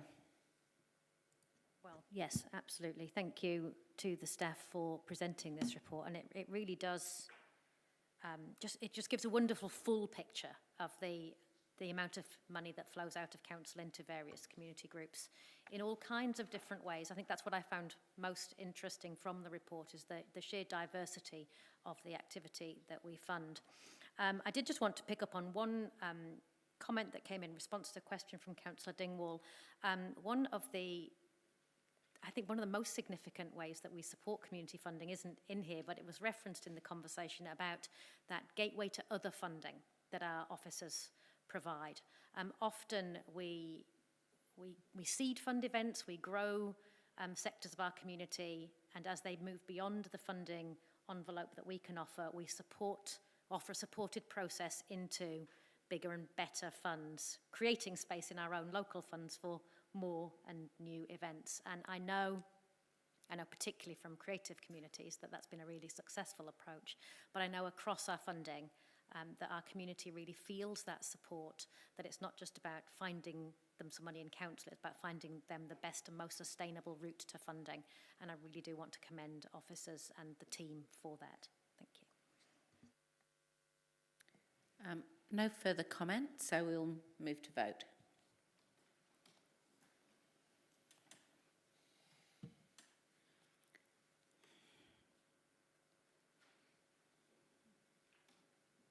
And that is carried, 17 votes for and none against.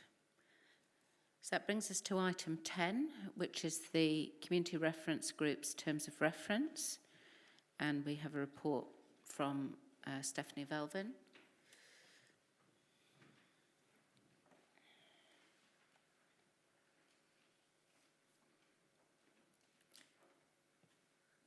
Welcome back, Steph. Would you like to give us a summary and any main points of your report? Kia ora, thank you. Earlier this year, as part of 10-year plan deliberations, Council resolved that a Seniors Reference Group and a Pacifica Reference Group are to be established to provide for these parts of the community in the same way that the Disability Reference Group provides for people with disabilities. Each resolution instructed that terms of reference were to be developed and reported to the Community Development Committee this year. This report presents the terms of reference that have been developed for 3 community reference groups, including the Disability Reference Group, Seniors Reference Group, and Pacifica Reference Group. In thinking about how we would approach the drafting of these terms of reference, we wanted to take a strengths-based approach, starting from what was already working very well with the Disability Reference Group.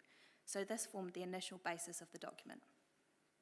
From there, in drafting the document, we worked with representatives of each community, including the Papaioia Pacifica Community Trust, Age Friendly Palmerston North, and the existing Disability Reference Group members. This process included initial face-to-face meetings or via Teams to discuss aspirations in terms of scope and purpose of the forums, and then follow-up emails and meetings where specific wording and document structure was deliberated. Throughout this process, we received good engagement, detailed feedback, and various perspectives, and we worked through several iterations of the wording and structure to achieve the terms of reference that is presented today. I'd like to acknowledge, in particular, the Disability Reference Group provided comprehensive input, and we felt that we responded to each of their points within the document, for example, the membership composition. Alongside this consultation process, we also looked at best practice across the local government sector for these types of community forums, and we looked at what exists already across council in terms of reference documentation. Once we have the terms of reference approved, we can move forward with the establishment of the new groups, which we would like to get a start on in terms of planning pre-Christmas, so that we can run the membership process first quarter next year and have onboarding and first meetings of the new groups happening by June 2022. I'd also just like to note that we did close the loop with those that we consulted with on Monday this week when the final version got sign-off, and that was emailed with the agenda this week. So happy to take questions. Thank you, Steph. First question, Deputy Mayor. Thank you, Madam Chair. Thanks, Steph. A couple of questions. I think you have probably just answered my first one when you said you closed the loop and emailed the terms of reference and the agenda out. So the comments from Rose representing the Disability Reference Group, she said she hadn't seen the terms of reference. But she also made reference to the fact she hadn't been able to get into her emails. Is it likely just that's the reason she hadn't, but from your perspective you've sent those out? Yeah, we sent an email and also followed up with a phone call. Okay. And Rose obviously raised a couple of concerns, which actually all of them seem to be addressed in the proposed terms of reference. Had that specifically been communicated with her? Which, sorry? So she'd raised a couple of concerns, for example, things like the minimum represented number of people with disabilities, or the number of members of the group, those kind of things which have all been addressed, which I kind of teased out through my questions. But had that specifically been communicated back with her, that her concerns had been noted and acted on? Yeah, so we had a follow-up meeting after the initial full group meeting with Rose in person, and we talked through exactly the wording that they would like to have for the specific concerns that they had, and that's what we ended up with in the document that was sent out on Monday as well. So. Okay. Currently, I don't believe it's in the terms of reference, but things like costs associated with participating in meetings, such as parking, are provided for, but I note that that's not specifically highlighted under resourcing either. Is there a reason that that's not included in the terms of reference? Sorry to interrupt. The Chief Customer Officer will just answer that one. Okay, just understanding it is current practice. Yeah, so look, I suppose They're absolutely right. The idea of a stipends and working through that was something that had been discussed with the groups when we were doing the consultation. Oh, sorry, I'm not talking about the meeting fee. I'm talking about the cost of attending the meetings, such as parking and those kinds of things. So Okay, my question's sorry. not about a meeting fee. Okay, I misunderstood.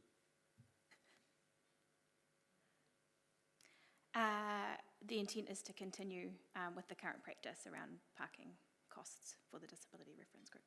Okay. Do you see any issues with specifying that under resourcing so that people who may wish to participate in these groups, who maybe read the terms of reference to get an idea, would understand that going into it? I believe we can, yeah. I don't have any other questions. Thank you. Yeah, I think they do end up getting conflated though, and that's why I try to answer it. So, look, just to jump in on that, the team did talk to the groups about that, and it was something that we looked at. And I suppose when it came back within the organisation, I suppose it was raised as that we needed to look at it more as a policy issue across the organisation. So one of the reasons why we're trying to do a sort of a template terms of reference is to get some consistency in terms of how we deal with these groups. So absolutely 100% acknowledge that each has its own individual character and it needs to be reflected in their own part. So the disability reference group needs its own sort of part of it. But for a lot of, how do we support these groups? How do we run them? We think there should be some consistency to it. When it comes to things like how we pay people their costs or, recognition of those through it, then again, we felt that there was something that went wider than just these terms of reference, so we thought we'd do a piece of work that went wider than just the terms of reference, sort of get a policy position on that, and then we would come back in and update the terms of reference once we knew where we stood on that. Councillor Finlay. Thank you, Madam Chair. I see in 2.3 of your report, you say that you communicated with the two members of the age-friendly group that made submissions to the 10-year plan. Other than that, what other consultation have you had with age-friendly about the terms of reference?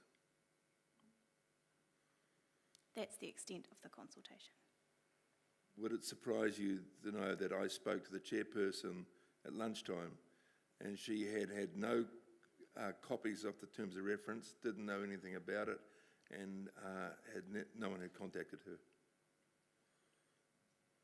Was there a question? Did you know that? No, I didn't know that you had that conversation. Thank you. Councillor Dingwall. Thank you, Madam Chair. Along similar lines, in the report it does say that, I'll just find it, on page 36 it's 2.3, it says that staff have spoken with members of the Papoya Pacifica Community Trust, an age-friendly Palmerston North, whose submissions to the 10-year plan supported the establishment of the new reference groups. My understanding was that PPCT didn't do a submission on reference groups. They did a submission on getting a Pacifica councillor, representative, the extension of their hall, and general support to Pacifica programs.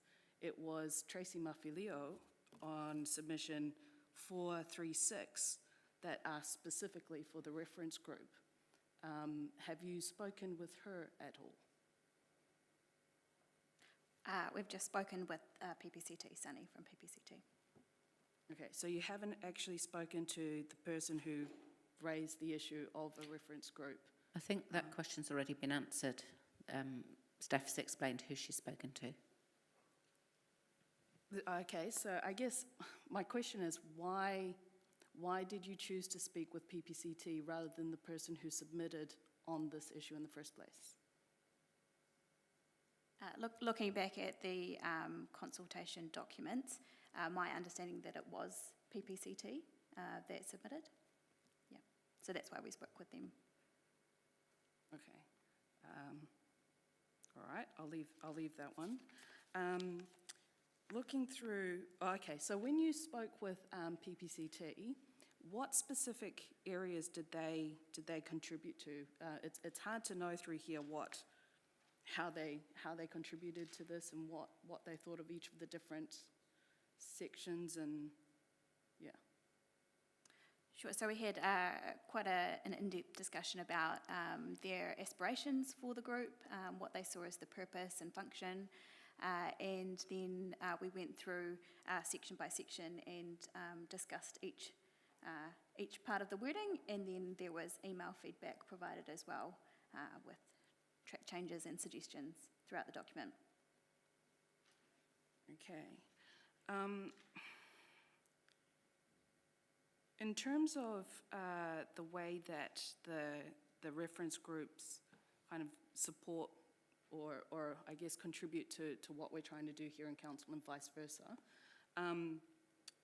is there any requirement in here for them to present to council, say on an annual basis, like the way that the disability reference group does from time to time?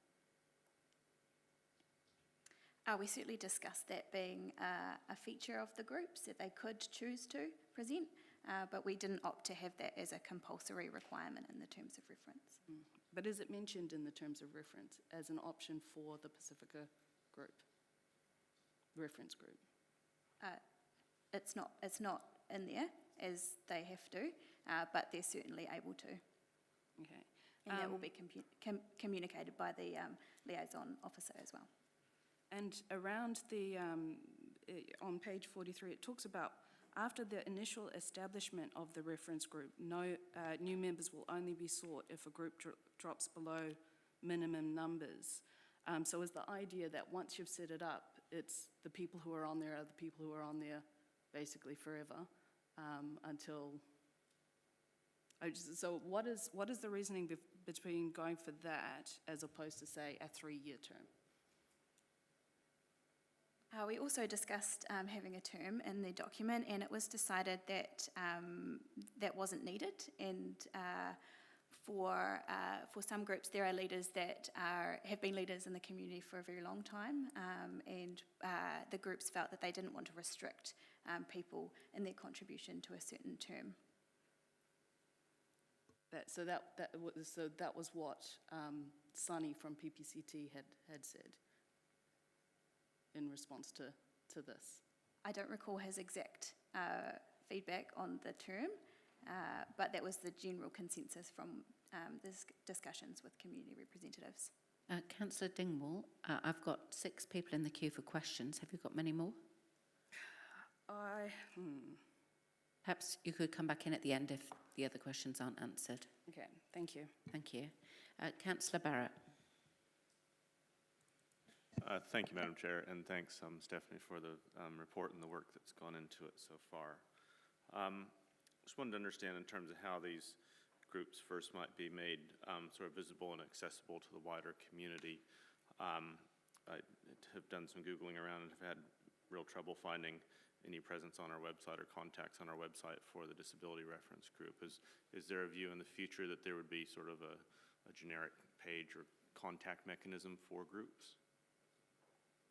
Yeah, absolutely. We would do a comms plan around the selection process, and then in terms of ongoing visibility, we could have a page on the website with the contact details and information about each group.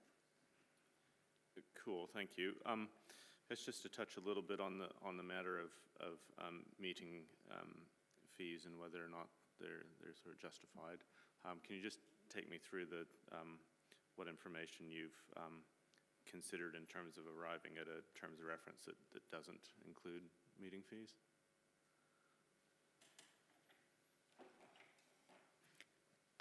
Chris Darbick will take that. So like, I'll take this one if you don't mind. So the team did look at that, and the team did sort of make some initial recommendations around making that. And look, there's a whole lot of rationale around, and it's the stuff that's already been discussed in terms of, recognising people's time and also, it gives the group more of a professional sort of air when you're paying people to be there as well, or, you know, at least acknowledging their time through some sort of stipends. But as I said, when we looked at that through the sign-off process of the paper, we sort of identified some bigger issues that were more sort of cross-organisational and went wider than just the reference group, and we identified that we needed to sort of canvass those in a wider setting before we put it back. Now, what we didn't want to do was to hold up the reference group, the terms of reference, as Steph said. We're really wanting to get on with forming these groups and getting the initial sort of meetings going, so we didn't want that to hold up that, so we thought we'd go ahead without that in the document, and then once we've done that other piece of work, we can circle back and update the terms of reference and add that in if we feel that that's appropriate. So, thank you, Chris. So can I then understand, did we speak with members or representatives of these three different parts of the community about their views on the matter, and how were those views gathered and dealt with?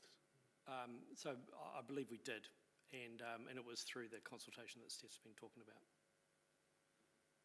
Right, and can we understand what the community views were on it? The community views were in favour of a stipend. Across the three groups uniformly? Yes, great. Thank you. Finally, Madam Chair, just to ask, Stephanie referred to looking at terms of references across Aotearoa, other communities, and having done a little bit of the same, have seen that you know, some are, I suppose, more explicit in terms of referring to things like work plans and reporting and those sort of, I guess, mechanisms of how things happen within the reference group. And I guess I might characterize what's in front of us today as being fairly light touch in terms of that. It just talks about providing feedback and that. So just wondering what, I guess, had you had some awareness of how other groups were set up in other communities with more mechanisms within them, like work plans, reports, et cetera, and sort of what consideration was given around including those sort of more functional and administrative matters within the terms of reference here? Yeah, as mentioned, we did consider having some more explicit statements around reporting in there, but after some internal discussions, it was felt that the group would be able to determine how they wanted to do that. You know, we haven't set up two of these groups yet, and we would like to have some of those conversations with the representatives in the room about how they would like to operate as well in terms of those details. And so that's why we've left that out as a stipulation, but that doesn't stop it happening in terms of reporting. Yeah, that was the consideration around that. Thank you. So I guess I'll leave there and hand back to the chair. Thank you. Councillor Barrett, Chief Customer Officer would like to make a comment. Yeah, just to follow on what Steph said. So, you know, we look at the disability reference group, you know, it comes and does a presentation to council once a year, and that's not a requirement we put on them. You know, it's just an opportunity we give them to come and talk about that. So that's our current practice, that we have a group of people who give up their time and support us in providing feedback. And as you can see from, you know, the report that Rose gave us, it's quite a considerable amount of benefit that they give us as an organisation and as a community more generally.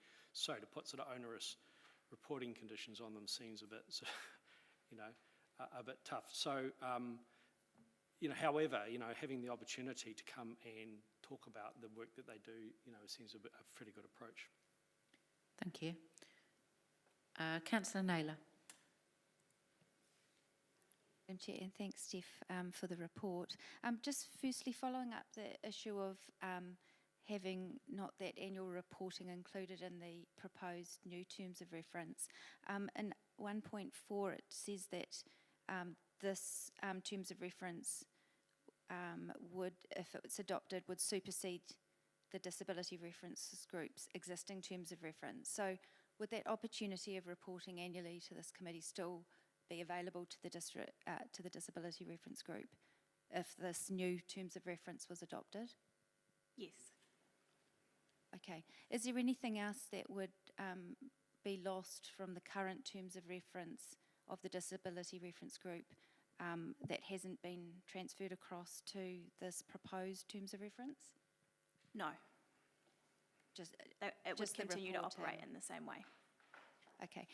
So in page 36, in 2.4, at the bottom of that paragraph, it talks about the new terms of reference would enhance the resourcing of the disability reference group. My experience to date has been that the disability reference group has been very well resourced, which is much appreciated. What would be the expected resourcing that would be enhanced by this new proposed terms of reference? I would say in this document presented, it includes mechanisms for onboarding members and providing an induction around council processes. So that would be an additional resource compared to what's in the existing disability reference group terms of reference. As in like an orientation for new members? Correct. Okay. Just in terms of the, obviously you and I were both present at the initial verbal feedback from the disability reference group where this was, the suggestion was first placed on the table to have a joint terms of reference, and you'll be aware of the feedback from the group at the time of being quite opposed to having a joint terms of reference. I'm just wondering whether that feedback was considered and why it has not been included in this report. Absolutely has been considered, and following that initial meeting, which we were both there at, there was several email exchanges where we received further input, and there was also another face-to-face meeting with Rose where we worked through their concerns and came to this understanding that is in the document that we have here today. Okay, and I obviously appreciate the detail that some of the finer detail that has been adopted in terms of what's proposed. But as we heard today, Rose feedback that they didn't agree with having a joint terms of reference. So that still seems to be the view that she's represented on behalf of the group. So I guess what I'm struggling to understand is what having a joint terms of reference would achieve as opposed to what the group suggested in terms of having a consistent approach or a consistency of documentation. But obviously the group is resistant to just being put in all together with other groups. Is there a reason why that can't be accommodated? I think we talked a little bit earlier. I think what's happened potentially is that Rose hasn't seen the final version yet with the feedback incorporated. So potentially that has played into the presentation and the comments made this morning. And I think Chris covered the benefit of having all three groups covered consistently in one document. It allows us to have a consistent resourcing, a consistent approach and a fair approach across all three groups. Okay, just one final question. If you could just make the questions a bit more concise and leave out the comment, that would be great. Thank you. It may be a question for you or it may be a question for governance, but if the committee would like to progress the progress on Pacifica and the seniors groups today, but don't want to have the terms of reference for the disability reference group superseded by this terms of reference, what would be the best way to proceed with that so as not to delay the work with the Pacifica and senior groups?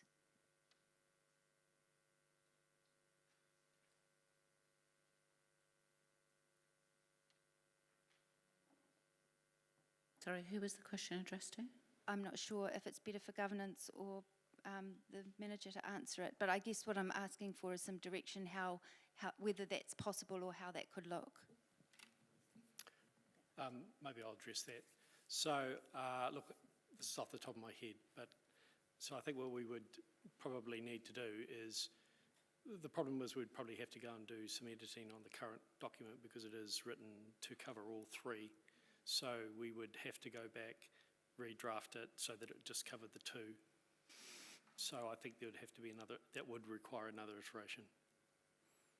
I mean, it would be more like you'd put a line through a whole lot of stuff and leave what's out, but that's what we'd need to do and then bring that back. Have you got any further questions, Councillor Naylor? I'm just wondering how that would be enabled. Is that a possible way forward?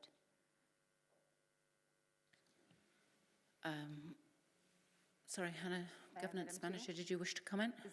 Is that Yep. okay? You'd need to lie the report on the table and we'd need to bring it back. Okay, thank you. Thank you.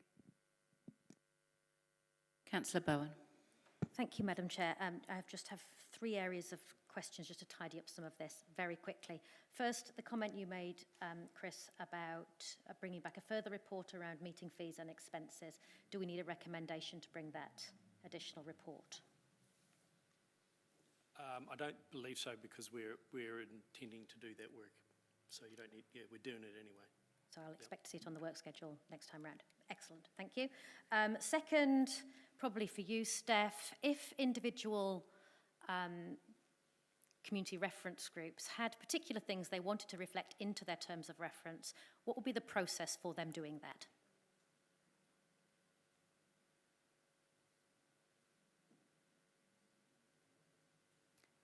Are you able to give an example of what that might be? So if they wanted to say part of our terms of reference is to do an annual report, could they put that, could an elected member bring a notice of motion to include that? Could the group, as part of their presentation, say we'd like to include that in our terms of reference and have the document amended?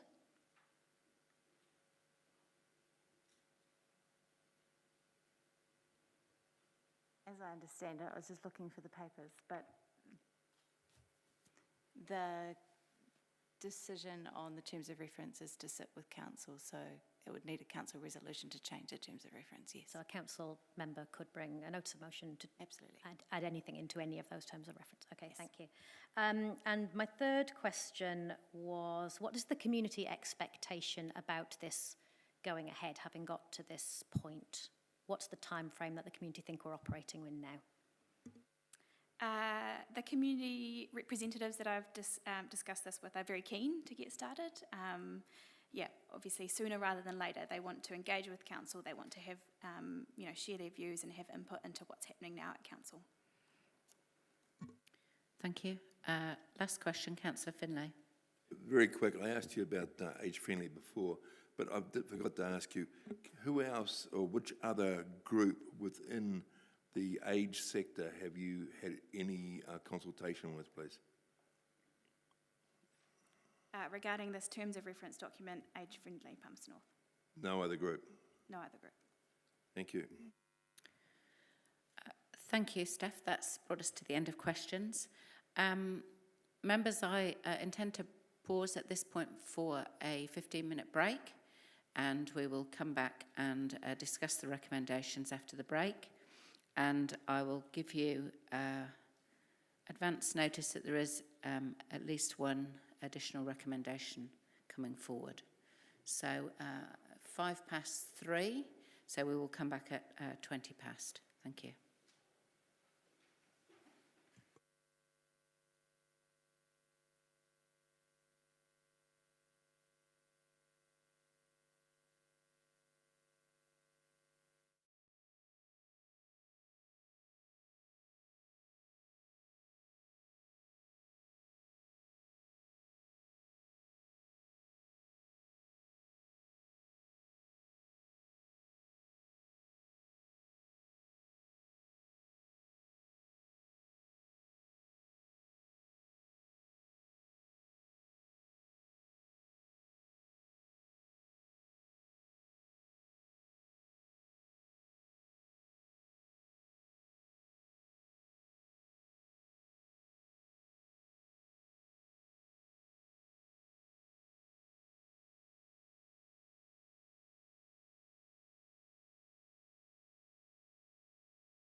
that actually the submissions were probably received by council in March or April, and then by the time we signed off their long-term plan early July and have been able to pull the terms of reference together, we've already had a decent chunk of time gone. There is an expectation from our community that we get on and establish these groups. There is always an opportunity for groups to come and speak to the appropriate committee and to elected members. If there is feedback around terms of reference, anything missing, then there'll be avenues for that to be reported. But I actually think we just need to get underway, get something live, and follow through on what we committed to in the long-term plan. So pleased to see these up today and would urge you all to support them going ahead. Councillor Naylor. Madam Chair. I have some concerns about progressing this. I acknowledge the work that's been done, and I think that will be valuable going forward. But I think the feedback that we heard from Rose regarding the Disability Reference Group not agreeing with having a joint terms of reference can't be ignored at this point. And I do think it's important that as we move forward on things like this, that we take the groups that are involved and the sectors that they represent with us. At the meeting where it was discussed, it was expressed that this sector is often overlooked and can feel invisible, and I think if the feedback that's been provided is not acknowledged or considered, then that can be damaging in terms of the relationship that council has with that group. So for that reason, I'd like to move a procedural motion to lie this paper on the table. That is, Councillor Harpiter is happy to second that. I don't see that that will necessarily delay things, and it doesn't have to delay things into the new year, but if something can come back to the council meeting and those issues can be addressed in the next few weeks, then I think that would be ideal. So I'd urge you, councillors, to support this in terms of getting it right rather than getting it just proceeding without those sectors being on board with it. So the procedural motion has been moved and seconded, so we will go straight to vote on that.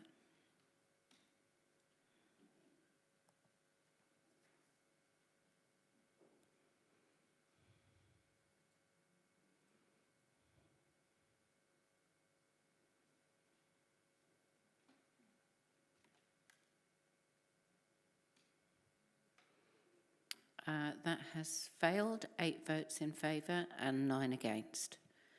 So we'll continue to debate the original recommendations. Councillor Dingwall, you're in the queue. Do you still wish to speak? I guess I do now, yes. Thank you, Madam Chair. I am really uncomfortable with this. I really, really am. And part of the reason for that is because I was the one who initially said we should have a Pacifica reference group here in the first place. I was the one who put that up.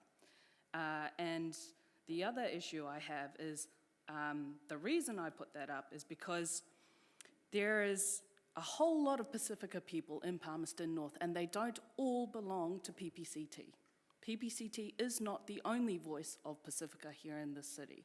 And so it is so needed to have a Pacifica reference group so we can actually talk to the different people involved. And the specific issue I have around these terms of reference is the fact that during the submissions, which I will bring up now, it was Tracy Mafilio who raised that we should have a Pacifica reference group in the submissions.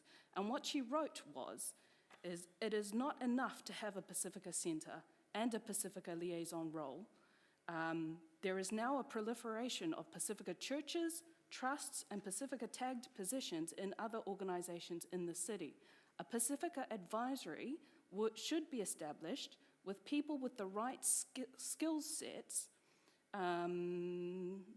and such a Pacifica advisory could provide richer Pacifica advice and input into PNTC operations and plans responsive to the growing and changing Pacifica populations and aspirations. And the fact that she hasn't even been spoken to about this just shows that A, it's needed, and B, I don't see how I can approve it. When I look at who has been engaged with this from a Pacifica perspective, it is the one group that council always goes to. At which point, what is the point of a Pacifica reference group? And so I would like to really just try and get it right in the first place, but it's hard to do that when like the one person who should have been consulted hasn't. So I have issues around that. I have issues around how we select the person to go on these, the people to go on these reference groups. I have issues with the terms of how long they would end up staying on these groups for, because there is a danger of people ending up on these groups and gatekeeping, essentially, information from Pacifica and to other Pacifica as well. So it's, you know, once you're on these groups, how, in terms of all the other groups I've been involved in, it isn't very clever to set up a group that just stays like that in perpetuity. You know, there needs to be some kind of mechanisms in there so that if people need to step down, they can be encouraged to step down. And so that's an issue. I am concerned about the costs around it. I'm concerned about the fact that it's hard to compare this with the disability reference group terms of references anyway, because we don't have the differences here and what's changed and what hasn't changed in terms of what's already happening. Yeah, so I'm struggling with the whole thing, to be honest. And so I can't support it because I don't know if this is actually what Pacifica want. Councillor Bowen. Thank you, Madam Chair. I think I do take a slightly different view, but I think my first reflection is how well served the communities involved in these reference groups are by the passion of the elected members who connect most strongly with those groups. And I think it is to your credit and to our credit, actually, that people do hold such strong views about how those communities might best be served. The reason I'm quite happy to go ahead with what's in front of us is in some small part at least because of that. I see this document as very much an administrative construct that gets us underway with this process. So after today's debate, I'm under no illusion that it's definitely not perfect, but it is a start, and it provides a mechanism to get something underway with elected members appointed to it, and then anything that needs to be altered, amended, can come back via that elected member into this chamber to reflect that properly, with the due process that committee affords it. So the role of elected members in this process gives me some confidence that the document in front of us can be amended as needs as we go forward. And I would just note on the Pacifica question, because I know Councillor Dingwall is very passionate about this. When I went back to the document to check that point, I did note that it said a member from each Pacifica community will be invited to be part of the group. And I don't know how they manage that, but it certainly isn't one representative Pacifica group will be the only people invited to attend. So, noting that the document itself has separate elements for each of the different community reference groups. I don't see it as a joint terms of reference. I see it as an administrative document that brings together the terms of reference for these individual groups. And on that basis, I'm happy to support it. Thank you. Councillor Finlay. Very much along the lines of Councillor Bowen. I'm very, very disappointed there's been no consultation, well, literally other than two people had any consultation over this whatsoever. We have got no idea what the rest of the community thinks. We can only presume. I'll support it just for the simple reason it's a starting point. But I think we're gonna see it come back, and we're gonna see some major changes next year. But as far as saying that the community supports it, we can't say that, because two people don't make a community. And I just am very, very disappointed that there's been nothing done about communicating to the community at all in this case. To be fair, Councillor Finlay, I think that last statement is incorrect. Perhaps you'd like to... it's not correct that there's been no consultation with the community. Your last statement said no consultation with the community. The Mayor. Thank you, Madam Chair. I'm well awake now with this discussion. And I think we're now into the second hour of the terms of reference. Look, please, can we just, I mean, this is terms of reference. I get that some people haven't been perhaps consulted with, but it's terms of reference. It's a starting point. Let's get over it. Stop grandstanding and just vote it, please. Thank you. Right, well, as the mover, I'll just have a right of reply. I'm hearing that there are changes that people want to make, and that's okay. But also, council often moves at a glacial pace. And 6 months after the submissions were made, to have this on the table is actually moving quite fast for us. And I am delighted that the officers have prioritised these groups because we're actually being responsive to what people asked for in submissions to the long-term plan. And that in itself is a plus. I totally agree with Councillor Bowen that there are mechanisms in place for the terms of reference to be modified to suit the groups at any time. And in fact, what this particular recommendation and the accompanying terms of reference does is it provides a means for those groups to be started. And I think the point was well made by Steph Velvin that once the membership of the groups is established, that they themselves will be able to input into their own terms of reference and what they see is important to them. And in terms of the disability reference group, I don't see that they are in any way diminished by having their terms of reference included in a document with other community groups. In fact, quite the opposite. I think it strengthens them, and their model is being used because it's been so successful for them and for us, for other community groups. So I think they should be rather proud that they've done so well with their group that they're now being considered a model for other groups. So I would urge you to support these terms of reference. They're not set in stone. It is just a starting point. Thank you. Councillor Naylor, I see you're in the queue, but you're after the right of reply, so I'm not going to allow you to speak. So we will now take the vote.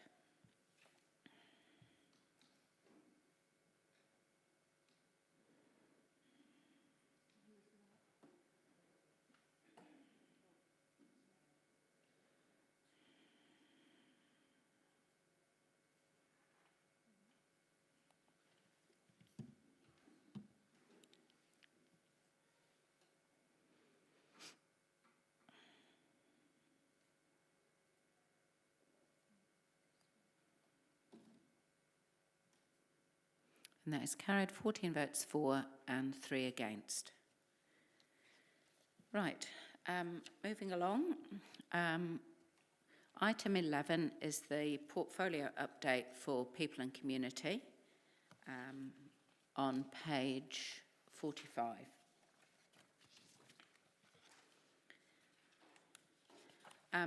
These portfolio reports are quite long because they have been because we missed a meeting because of lockdown, and so certainly don't intend to speak to them all, but I think you can get a good measure of the level of engagement of the members of the People and Community Group with the different sectors of our community. And I will just read out the issues and opportunities summary, which is that community groups appear to be coping well with COVID-19 challenges this year. Some groups have been able to access external funding in terms of government grants. Costs of leases and needing to extend premises is a challenge. For residents, cost and availability of housing is still a pressing issue. Arts sector is still finding it hard to operate successfully under the current COVID-19 restrictions. That was before we came into the traffic lights. But venues have been more flexible, have helped with this. So I'm happy to move the report. Seconded Councillor Bowen. And happy to either take any questions or if anybody would like to make comment.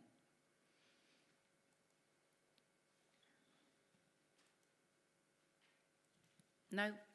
Okay, we will put that to the vote.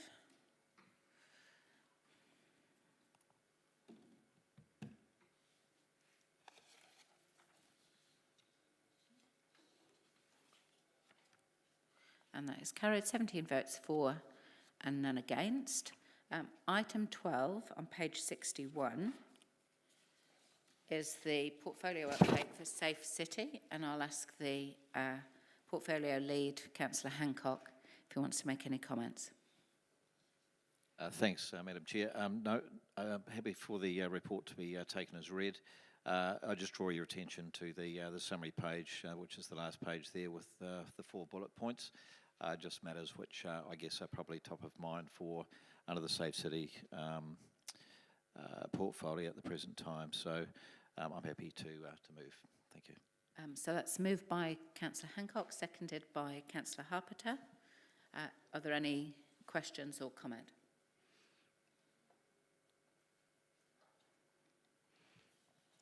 I'd just like to thank the members of the portfolio for their work on Safe City. I think we've seen a real uptick in work in that area over the period of time that Councillor Hancock has been in charge of it, and so congratulations are due. So we will go to vote, please.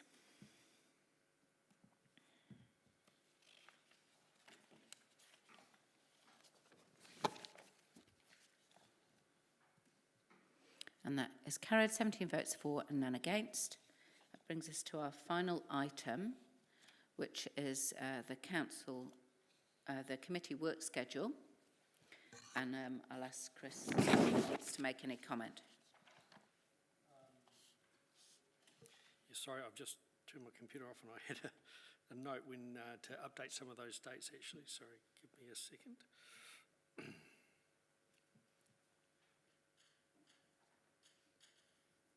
Just talk amongst yourselves. Yeah.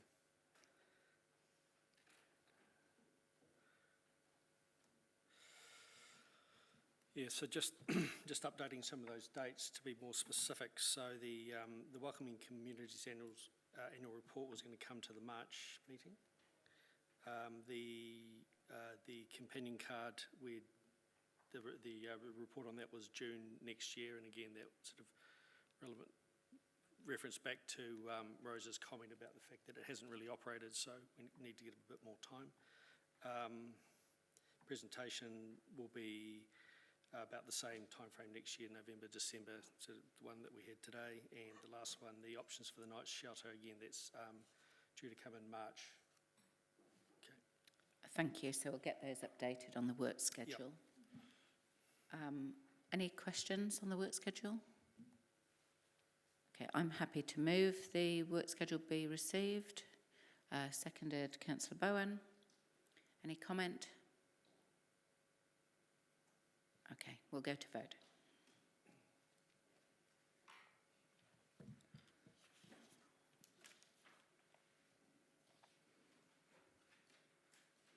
And that is carried, 17 votes to 0. So that brings us to the end of Community Development Committee. Thank you all for your attendance. Nō reira, tēnā koutou, tēnā koutou, tēnā koutou katoa. Kia ora.